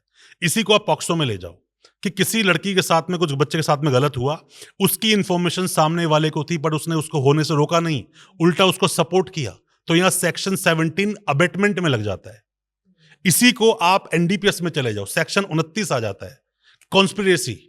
तो जब भी कोई भी मामला जिसमें के अंदर की 2 या 2 से ज्यादा अपराधी आ जाते हैं, तो उसमें अबेटमेंट, कॉन्स्पिरेसी या फिर कोई भी क्रिमिनल इंटेंशन जो होती है, कॉमन इंटेंशन, ये सब चीजें आ जाती हैं, तो सेक्शन को और सीरियस बना देती हैं, और उसको भी वही अब सजा मिलेगी जो पहले वाले को मिलेगी। तो डिपेंड करता है केस टू केस। सभी केसेस को हम ऐसे एक लाइन में इलेबोरेट नहीं कर सकते। अच्छा, एक इसी से रिलेटेड सिचुएशन कि एक मर्डर केस हुआ, उसमें 4 या 5 लोगों का नाम है, तो क्या सबको सेम सजा होगी? देखो, अगर ये दिख गया कि मर्डर करने में सबकी कॉमन इंटेंशन है, तो सबको सेम सजा हो सकती है, क्योंकि 2 ही सजाएं यहाँ पर, या उम्र कैद या फांसी। पर ऐसा भी हो सकता है कि किसी इंसान की वहां पर दिख तो रहा है कि इन्वॉल्वमेंट है, पर वो इन्वॉल्वमेंट प्रूव नहीं हो रही है, तो बरी भी हो सकता है वो। ऐसा बिल्कुल हो सकता है, 5 लोगों के नाम है, 2 बरी हो गए, 3 को सजा हो गई, 3 में से 1 को फांसी हुई, 2 को उम्र कैद हुई, बिल्कुल हो सकता है। और ऐसा भी हो डिपेंड। सकता है कि मर्डर मेनली एक ने किया, बट बाकी 4 तो बस वहां प्रेजेंट थे या आसपास थे या कुछ छोटा मोटा उनका इन्वॉल्वमेंट था। देखिए, तो कई बार ना झूठे नाम भी आते हैं, ऐसी बात नहीं है, बहुत बार झूठे नाम आते हैं। पुलिस जब किसी भी केस को दर्ज करती है ना, तो सेक्शन, ये एफआईआर क्या है, एफआईआर में सेक्शन जो लगाए गए वो उस पुलिस वाले की मन के ऊपर थे, कितनी उसको नॉलेज थी और कौन कौन सेक्शन वो लगाते चला गया। देखो, होता क्या है ना कि किसी इंसान को जब जेल भेजते हैं ना, ये बहुत काम की बात समझने वाली चीज होती है, किसी इंसान को जेल क्यों भेजते हैं? क्योंकि उसने कोई क्राइम किया है। यही हर आम इंसान जानता है, पर ये सच नहीं है। उसने अपराध किया, ये कौन प्रूव करेगा? कोर्ट। जी। अभी होता क्या है कि नॉर्मल प्रोसीडिंग क्या होती है, एक ना बालचंद बलिया का भी जजमेंट है, और भी बहुत सारे जजमेंट्स में बात आई कि bail is a rule and jail is exception. किसी को जेल में रखना ना ही तो प्यूनिटिव है, ना ही प्रिवेंटेटिव है। होता क्या है कि किसी इंसान को जेल में, मतलब कुछ भी ऑफेंस में नाम है, उठाकर जेल में डाल दिया, तो सजा ही तो है ये, अपराध तो सिद्ध नहीं हुआ। नहीं। तो इसलिए डालते हैं कि उस केस की इन्वेस्टिगेशन करना जरूरी है, और केस की जब तक इन्वेस्टिगेशन चलती है तब तक उसको जेल में क्यों रखते हैं? कि अगर पॉक्सो केस है, कहीं वो उस बच्चे को धमका ना दे, डरा ना दे, जान से ना मार दे, या कहीं ऐसा नहीं है किसी दूसरे अपराध में वो देश छोड़ के ही भाग जाए। जी। ऐसा ना हो कि डॉक्यूमेंट्री एविडेंस का मामला है, उसके अंदर डॉक्यूमेंट में छेड़छाड़ कर दे, गवाहों को इन्फ्लुएंस कर दे। तो इन सब चीजों को रोकने के लिए और उस अपराध को वहीं रोककर इन्वेस्टिगेशन करने के लिए उस इंसान को जेल में रखा जाता है। इसीलिए जैसे ही चार्जशीट कोर्ट में आती है, सामने वाले की बेल हो जाती है। अब चीटिंग फॉर्जरी जैसे मामलों को आप देखोगे इसमें, अब तो खैर चीटिंग बहुत ज्यादा ही अपने देश में, जैसे हाँ, देखो जैसे टेक्नोलॉजी। जैसे देश तरक्की करता है ना, वैसे वैसे नई नई टेक्नोलॉजीज आती हैं। जी। अब जो चैट जीपीटी आ गया, नई नई एआई जो चीजें आ रही हैं, क्या इससे अपराध और नहीं बढ़ेगा? और ज्यादा बढ़ेगा। बिल्कुल बढ़ेगा। तो ऐसे ही चीटिंग में होता है। चीटिंग में क्या होता है, जो पहले के सेक्शंस थे, अगर चीटिंग और फॉर्जरी है, उसमें 420, 467, 468, 471, 120 भी, ये कॉमन सेक्शंस हैं। जिसमें 467 लाइफ टाइम इम्प्रिजनमेंट की बात करता है, उम्र कैद की। ओके। उम्र कैद जैसे केसेस को सेशन में चलना चाहिए, पर वो केस चलते हैं मजिस्ट्रेट कोर्ट में। और ये नए सेक्शन बन गए, यही 318 हो गया, 318, 336, 338, 340 और 61, ये नए सेक्शंस हैं। पर इसमें मैं ये क्यों आपको बता रहा हूं कि इसमें होता क्या, कई बार 467 या 438 जो सेक्शन है, ये सिर्फ और सिर्फ एक आईओ ने लगा दिया, जबकि फॉर्जरी हुई ही नहीं है। फॉर्जरी हुई है, वो ये बोलता है कि मुझे इसने ऑनलाइन अपनी स्टेटमेंट में चेंजेस करके भेजे। अगर ऑनलाइन भेजे तो यहां पर आप 468 लगाओ, 7 साल तक की कैद का मामला होता है। तो अगर 7 साल तक का मामला है तो यहां पर अरनेश कुमार का जजमेंट आता है, जहां पर आपको नोटिस देना मैंडेटरी है अगर 7 साल तक का अपराध है पनिशमेंट का। ओके। पर पुलिस नहीं करती फॉलो, पुलिस फॉलो नहीं करती, लोगों को अरेस्ट कर लेते हैं। पॉक्सो में सेक्शन 8, 10, 12 मैक्सिमम पनिशमेंट 7 के अंदर यह भी आता है। क्या पुलिस 41A का नोटिस देती है, जो भी नया 35(3) सेक्शन बन गया, 35 सेक्शन अभी नए कानून के हिसाब से, क्या वो नोटिस मिलता है? नहीं मिलता। और नोटिस भी नहीं मिलता और इसी बात को सही से कोर्ट में प्रेजेंट नहीं किया जाता। जबकि सुप्रीम कोर्ट ने बोला है कि अगर नोटिस नहीं दिया गया तो मजिस्ट्रेट साहब जिनके सामने पेश किया गया और उन्होंने ध्यान नहीं दिया तो ये एक्शन मजिस्ट्रेट साहब के ऊपर भी हो सकता है, पुलिस को छोड़ो। ओ। तो ये ना देखो, मैं वही बोल रहा हूं, अपने देश में जितने ज्यादा रिजिड कानून है, जितने ज्यादा सीरियस मामले हैं ना, उतने ही ज्यादा निकलने की रेमेडीज अवेलेबल हैं। उन रेमेडीज को यूज तो करो। एक आदमी डेली शराब पीता है, लीवर खराब कर रहा है, तो लीवर सही करने की मेडिसिन भी तो है, वो ले लो। तो सेम बात होती है कि अगर कोई सीरियस चीजें हैं तो आप उसको रिवर्स करके उसकी सही रेमेडी को लेकर निकल सकते हो, बस ले नहीं पाते, उस रास्ते का पता नहीं होता। राइट। बहुत सारे लोग हैं जो कोर्ट जाना चाहते हैं, उनके साथ कुछ गलत हुआ है या वो न्याय पाना चाहते हैं, पर काफी कारणों की वजह से वो अफोर्ड नहीं कर सकते। तो कोई उनके लिए जन सुविधाएं उपलब्ध बिल्कुल है हैं? ना। सभी कोर्ट में देखो, जब अगर मान लो कोई इंसान जेल में है और बहुत पुअर फैमिली से बिलोंग करता है, पुअर फैमिली से बिलोंग नहीं भी करता है, पैसा बहुत है पर वो खर्चा करना नहीं चाहता, तो कोर्ट में जैसे ही आता है, जज साहब पूछते हैं आपके वकील साहब कहाँ हैं? वो कहते हैं वकील साहब तो मैंने नहीं किए। वो बोलते हैं आपको सरकारी वकील दे दें, ओके। सरकार के खर्चे पर वकील मिलेगा, आपको दे दें? बोलता है हाँ दे दो, ओके साइन हो गया, खत्म। अब वो सरकारी वकील साहब केस लड़ेंगे, कोई फीस लगती नहीं उसके अंदर, फ्री में है वो। ये तो जेल का पार्ट हो गया। जी। अब मान लो जेल नहीं है, किसी इंसान को पहली बार कोर्ट में बुलाया गया, तो भी जज साहब पूछते हैं वकील साहब का है, आप बोल दो ना कि सरकारी वकील चाहिए मुझे, आपको सरकारी वकील मिल जाएगा, आपका कोई पैसा नहीं लगेगा। और सारा प्रोसीजर वो खुद करते हैं? बिल्कुल करेंगे, अपने आप करेंगे, ड्यूटी है उनकी। जेल जाना, अगर कोई इंसान जेल में है तो जेल में जाना, उसमें जेल जाकर अपनी मीटिंग करना, मीटिंग जाकर फैक्ट को समझना, चीज़ों को समझाना। आजकल तो जेल में भी जब अपने क्लाइंटों से मिलना होता है तो जेल कम जाते हैं वकील लोग, वो वीसी पे ज्वाइन कर लेते हैं। मतलब जेल से वीसी पर हमारी बात हो जाती है क्लाइंट से, हम सब सवाल पूछ लेते हैं, क्या हुआ, कैसे हुआ, कितना इन्वॉल्वमेंट है, कितना नहीं है। तो रेमेडीज तो बहुत सारी हैं। जेल में जो लोग बंद हैं, क्या वो अपनी फैमिली से बात कर सकते हैं? जेल से आपको कोई फोन आएगा क्या? अगर कोई मान लीजिए किसी के भी फैमिली मेंबर जेल में है जी। तो क्या वो अपने घर डेली कॉल कर सकता है? पूछ रहा हूं मैं आपसे। शायद नहीं। करना पड़ेगा, कर सकता है, एवरी डे? पावर है, मतलब राइट है, उसको अधिकार है, हर दिन बिल्कुल एक कॉल करने बिल्कुल का? कर सकता है।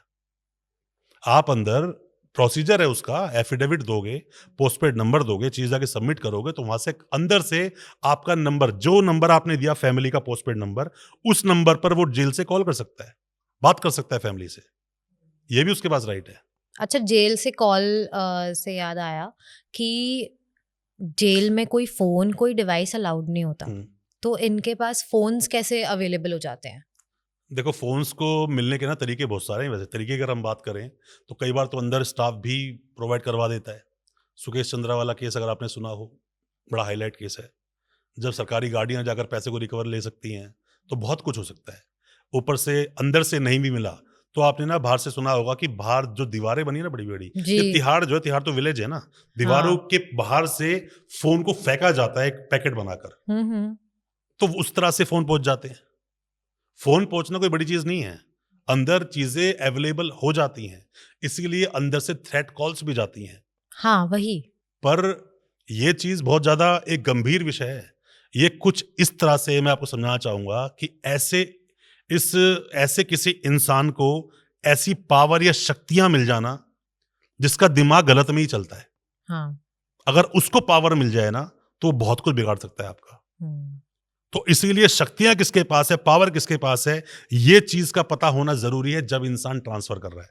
मुझे बहुत नॉलेज है और मैं ऐसे इंसान को शायद नॉलेज दे दूं कि जिसका दिमाग गलत में ही चलता है, वो बहुत कुछ गलत कर जाएगा। हम्म, तो इसीलिए काफी बार देखो, मैं वही बोलता हूँ हमेशा कि वही वही जो प्रभु ने ची रखा कि आपको ऊपर वाला भी सोच समझ के चीज देता है कि मैं इसको कितना दूं और कितनी मात्रा में दूं, कितनी डोज देनी चाहिए। ये सब कुछ पहले से लिखी हुई चीजें होती हैं। हम्म। जो अंदर से बैठकर थ्रेट कॉल्स करते हैं, हम्म, तो ये जो भी वहाँ पर ऑफिसर हैं, हम्म। पुलिसमैन हैं, जिनकी ड्यूटी है वहाँ पे, उनकी मतलब देखो, मैं बेटर आपको ये नॉलेज के बोलूंगा, बिना तो नहीं कर नहीं, सकते। आप ना पूरा जेल पर एक पूरा पॉडकास्ट बनाओ जेल की दुनिया के बारे में। नेक्स्ट मैं आपको एपिसोड सब हमारा बता दूंगा जेल जेल के के। बारे में, क्या क्या कैसे कैसे होता है, किस तरह से प्रोसीडिंग्स होती है, क्योंकि जेल के बारे में बहुत कुछ है। देखो, हाँ। आप एक सवाल बड़ा क्लियर है, जेल से रोजाना कैदियों को लाना कोर्ट में, फिर कोर्ट में पेशी करा के वापस लेके जाना, इसमें कितनी तो मैन पावर यूज होती है, कितना पैसा यूज होता है, कितना खर्चा होता है, कितना रिस्क रहता है। तो क्या इन चीजों को कट नहीं किया जा सकता? किया जा सकता है। बिल्कुल। तो ऐसी ना बहुत सारी चीजें हैं अंदर।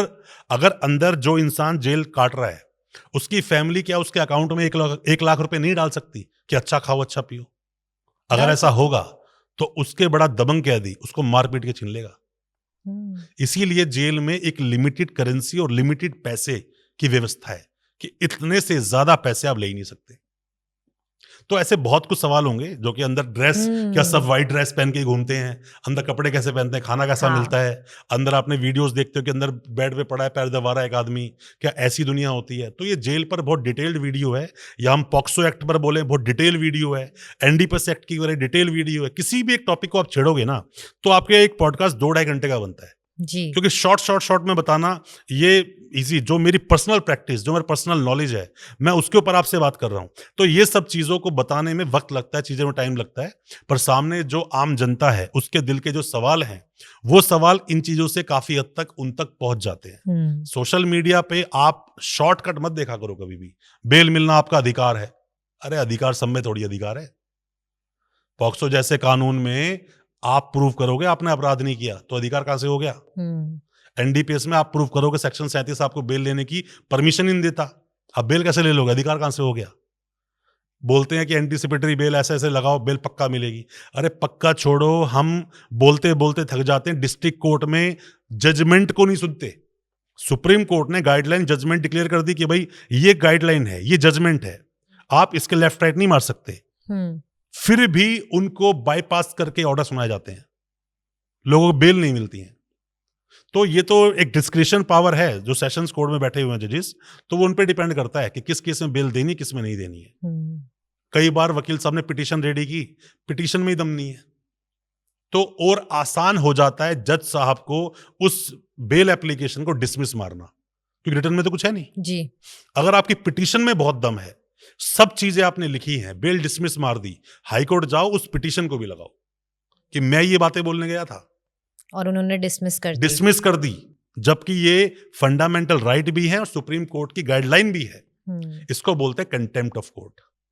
तो चीजों को सही तरीके से सही डायरेक्शन में अगर लिया जाए, रिलीफ जरूर मिलता है, सबको मिलता है, अमीर हो गरीब हो, इससे कोई फर्क नहीं पड़ता। जी। अपराधी आगे चलता है, उससे भी तेज जो वो एविडेंस छोड़ता हुआ जा रहा है ना पीछे, पग चिन्ह जो पगमार्क होते हैं, उसके पीछे भी चलते हैं। ऐसा मुश्किल ही कोई केस होता है कि कोर्ट में पहुंचे उसको सजा नहीं हो सकती, पर वकील साहब बचा के ले जाते हैं। क्यों? वही कानून की किताब मैंने पढ़ी, वही कानून किताब सामने पीपी साहब ने पढ़ी, वही कानून किताब जज साहब ने पढ़ी। हम तीनों के तीनों उस कानून किताब में बंद हैं। हम्म, अब उस बंद के साथ साथ में मैंने ज्यादा पढ़ा तो मैं ज्यादा बोलूंगा, पीपी साहब ज्यादा पढ़ के हैं ज्यादा बोलेंगे। एक केस में मैं आर्गुमेंट करने गया था, केस में गवाही चल रही है, चार्ज फ्रेम हो गए, गवाही चले, केस आगे बढ़ चुका है, अकाउंट्स अनफ्रीज करवाने थे क्योंकि उनकी बेल हो चुकी थी, चीटिंग काफी बड़ा अमाउंट था, चीटेड ओके। अमाउंट था और फॉर्जरी केस था।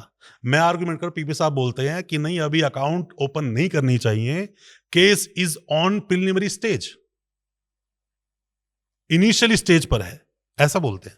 मैंने बोला पीपी साहब इनिशियल स्टेज कब तक चलेगी? ये खत्म होने तक। इनिशियल स्टेज की एक दायरा होता है, सीमा होती है, कि चार्जेस फ्रेम नहीं हुए, इन्वेस्टिगेशन कंप्लीट नहीं है, गवाही चल रही है। जज साहब ने उनको बोला, अरे भाई साहब कम से कम बोल के सोच के तो बोलो, आप वर्ड क्या बोल रहे हो। तो कई बार क्या होता है कि ऐसे में वकील साहब पकड़ नहीं पाते हैं सामने चीजों को।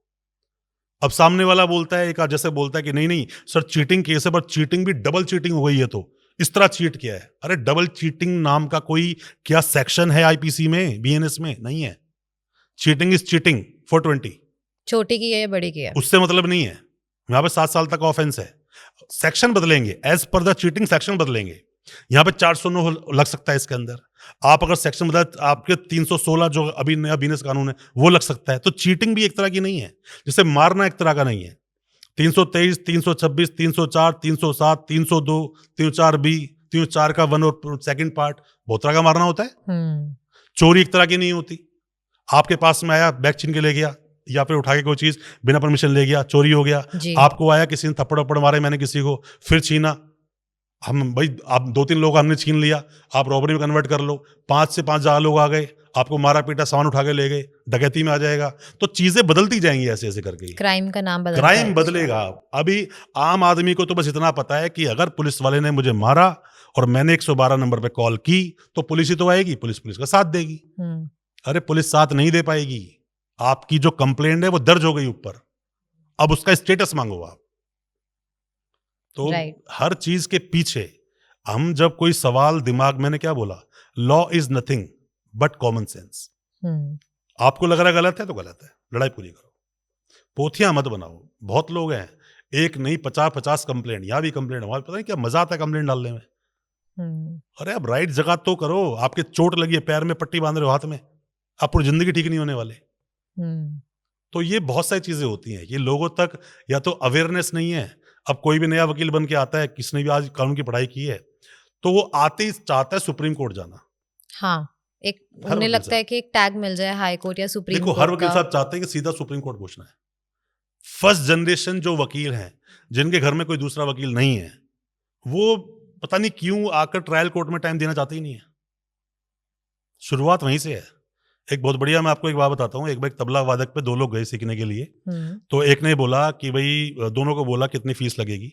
तो एक ने बोला कि मैं 6 महीने सीख चुका हूँ, एक कह रहा पहली बार तबला बजाना सीखूंगा। तो उसने कहा कि जिसको बजाना सीखा ही नहीं कभी उसने, आपकी फीस 50,000 और तेरे को आता है तेरी फीस 2 लाख। कहता ऐसा क्यों भाई, मेरी तो फीस कम होनी चाहिए। कह रहा नहीं, पहले तेरे दिमाग से वो 6 महीने डिलीट मारने के पैसे लूंगा मैं, तू गलत सीख के आया है। तो उसी तरह से अगर आप सीधा ऊपर चले भी जाओगे तो ट्रायल में क्या चल रहा है पता क्या चलेगा जी। कॉमन जब आप सिली मिस्टेक करते हो कोर्ट में खड़े होकर ना, सिली मिस्टेक, आपने कोई भी आर्ग्यूमेंट कर रहे हो और आपको बेसिक्स नहीं पता, बेसिक स्ट्रांग होने चाहिए, बहुत पॉक्सो में जरूरी है। कंसेंट की बात कर रहे हो, सामने वाला मर जाएगा। अभी नया सेक्शन हमारे साथ में जुड़ गया है अभी, क्या फॉल्स प्रॉमिस ऑफ मैरिज जो अलग एक बन गया, या फिर एम्प्लॉयमेंट के साथ में जो बन गया एक सेक्शन नया, 69 की बात कर रहा हूं मैं। तो उसके अंदर आप चले गए और आप डिफेंस ही गलत ले रहे हो, बात नहीं बनेगी। तो उसी तरह से एक इंसान पे 2 या 2 से अपराध हो गए ज्यादा, तो यहाँ पे अपने देश में नया कानून आया ऑर्गेनाइज्ड क्राइम, उसको समझना होगा। आप अगर जेल में हो तो मैं मानता हूं काफी हद तक अपनी गलती से भी हो। पूरा फैक्ट आप वकील साहब को बताते नहीं हो, और वकील साहब भी उन बातों को क्वेश्चन ऑफ लॉ पर लेकर जाते नहीं है। तो ये आपको बस यही बोलना चाहूंगा एट द एंड कि कोई भी किसी के साथ भी अपराध हो, बड़े शॉर्ट में आपको बात बताऊंगा और अच्छी बात बताऊंगा, समझना इसको। अगर आपके साथ कुछ भी अपराध हुआ, कुछ भी गलत हुआ, जितना जल्दी हो सके पुलिस स्टेशन पहुंच जाओ। और आपसे कुछ भी गलत हुआ, आपको लगता है गलत हो गया, पुलिस पकड़ लेगी, जितना जल्दी हो सके वकील साहब के पास पहुंच जाओ। सही बात है, इनसे ही आप बचोगे। तो यहां पर रेमेडी भी है, उसका सॉल्यूशन भी है, दोनों चीजें यहां पे आ जाती है। वकील साहब की नॉलेज मैटर करती है। Thank you so much sir for coming here and thank you so much आपने अपनी मुझे एक्सपर्टीज शेयर करने के लिए। मैं तो आपको वो सब शेयर कर रहा हूँ जो मैंने पर्सनल अपनी लाइफ में फेस किया है, जो मैंने खुद देखा है कोर्ट में जा जाकर। कोर्ट में एक वकील को वकील बनने के लिए किताबों की अच्छी एजुकेशन लेने से ज्यादा जरूरी एक वकील के पास जो एक कोर्ट आया है ना, इसको पहन के कोर्ट में बैठकर सीखने की है। किसी भी कोर्ट में जाकर बैठ जाओ, सुनते रहो प्रोसीडिंग। ये करना नहीं चाहते वकील लोग, करना नहीं चाहते। नए जो वकील है, मैं उनकी बात कर रहा हूँ जी। जो मिलता है, मैं सभी को एक बात बोलता हूँ कि आप सीखना चाहते हो, अगर आपको अच्छे सीनियर नहीं मिल रहे हैं, कोर्ट तो है ना आपके पास। जी। 3 इडियट मूवी बोली है, वो अच्छी बात उसने ये, कि पढ़ने के लिए ड्रेस लगती है, स्कूल में एडमिशन नहीं। ड्रेस है, कोर्ट में जाके बैठो। आपके पास लाइसेंस है, आपको तो हाई कोर्ट, सुप्रीम कोर्ट भी नहीं रोकेगा। जाओ ना कोर्ट में, मना किसने किया? हाई कोर्ट जाओ, लाइसेंस दिखाओ, अंदर किसी भी कोर्ट में जाके बैठ जाओ और सीखो। सुप्रीम कोर्ट जाना है, मैं तरीका बता रहा हूँ, बाहर जाओ, अपना पास बनाओ, अंदर चले जाओ, सीखने की चाह सुप्रीम तो कोर्ट में लाओ। बैठ जाओ। अरे भाई, आग तो आप खुद ही लाओगे ना। जी, जी। जब तक रॉकेट के पीछे आग लगेगी नहीं, उड़ेगा कैसे? हुँ। पर बात ये है ना, हर इंसान बस चाहता है, बस मैं आज वकील बन गया तो बड़े-बड़े सपने देख के आता है। बड़ी-बड़ी गाड़ी, बड़े-बड़े बंगले, पैसा जेब में, रोलेक्स की घड़ी, ये सब नहीं होता। फैंसी वकील नहीं, नॉलेजफुल वकील बनो, तभी आप सामने वाले को अच्छी नॉलेज दे पाओगे। आई होप आज बहुत सारे लोगों के यहाँ पे डाउट्स क्लियर हुए होंगे और फर्स्ट जनरेशन वकीलों को भी शायद कुछ इस पर सीखने अलग के से लिए मिला पॉडकास्ट ज़रूर होगा। लेके आएँगे, बहुत जल्द। डिटेल में बात यू आर करेंगे। Welcome any time. नहीं, बस मैं तो चाहता हूँ कि बस लोगों तक बात पहुँचे, कि लोग मुझे कोर्ट में मिलते हैं, कई लोग जिनको मैं हमेशा बोलता हूँ कि आप बस लगे रहो, वकील को लगे रहना चाहिए। Consistency matters. यस। आप एक वीडियो कितनी अच्छी बनाकर डाल दो, कंसिस्टेंसी नहीं होगी, चैनल बूस्ट नहीं हो सकता। हुँ। इसीलिए कोर्ट डेली जाओ। अपराध आपके साथ हुआ, लड़ो तो पूरा लड़ो। लड़ाई में हार जीत से फर्क नहीं पड़ता, लड़ने से फर्क पड़ता है। हुँ। हारना जितना किसने देखा है, बाकी देखा जाएगा। जितने भी नए वकील साहब हैं, कोई लॉ स्टूडेंट है, किसी के साथ भी केस हुआ है या फैमिली मेंबर परेशान है उससे, मैं उन सभी को एक बात बोलूंगा कि आपको जब अपने रास्ते बनाते लड़ना शुरू करते हो ना, उसको लड़ते चले जाओ। बोलते हैं, देश शिवा बर मोह ये शुभकर्मन से कबहू न डरूं, न डरूं अरिहो तब जाए लड़ूं, निश्चय कर अपनी जीत करूं। आप लड़ना शुरू करो, ऊपर जो बैठी है शक्ति, वो खुद आके आपकी मदद करेगी। इतनी शिद्दत से काम करो कि खुद ही लोग आपकी मदद करना शुरू कर दें। हार नहीं मानना चाहिए, हारते वो हैं जो लड़ना नहीं जानते। सही बात है। मैं उम्मीद करती हूँ कि आज के एपिसोड से बहुत सारे लोगों के सवाल क्लियर होंगे और हमारी ये कोशिश आगे भी जारी रहेगी। Thank you for watching.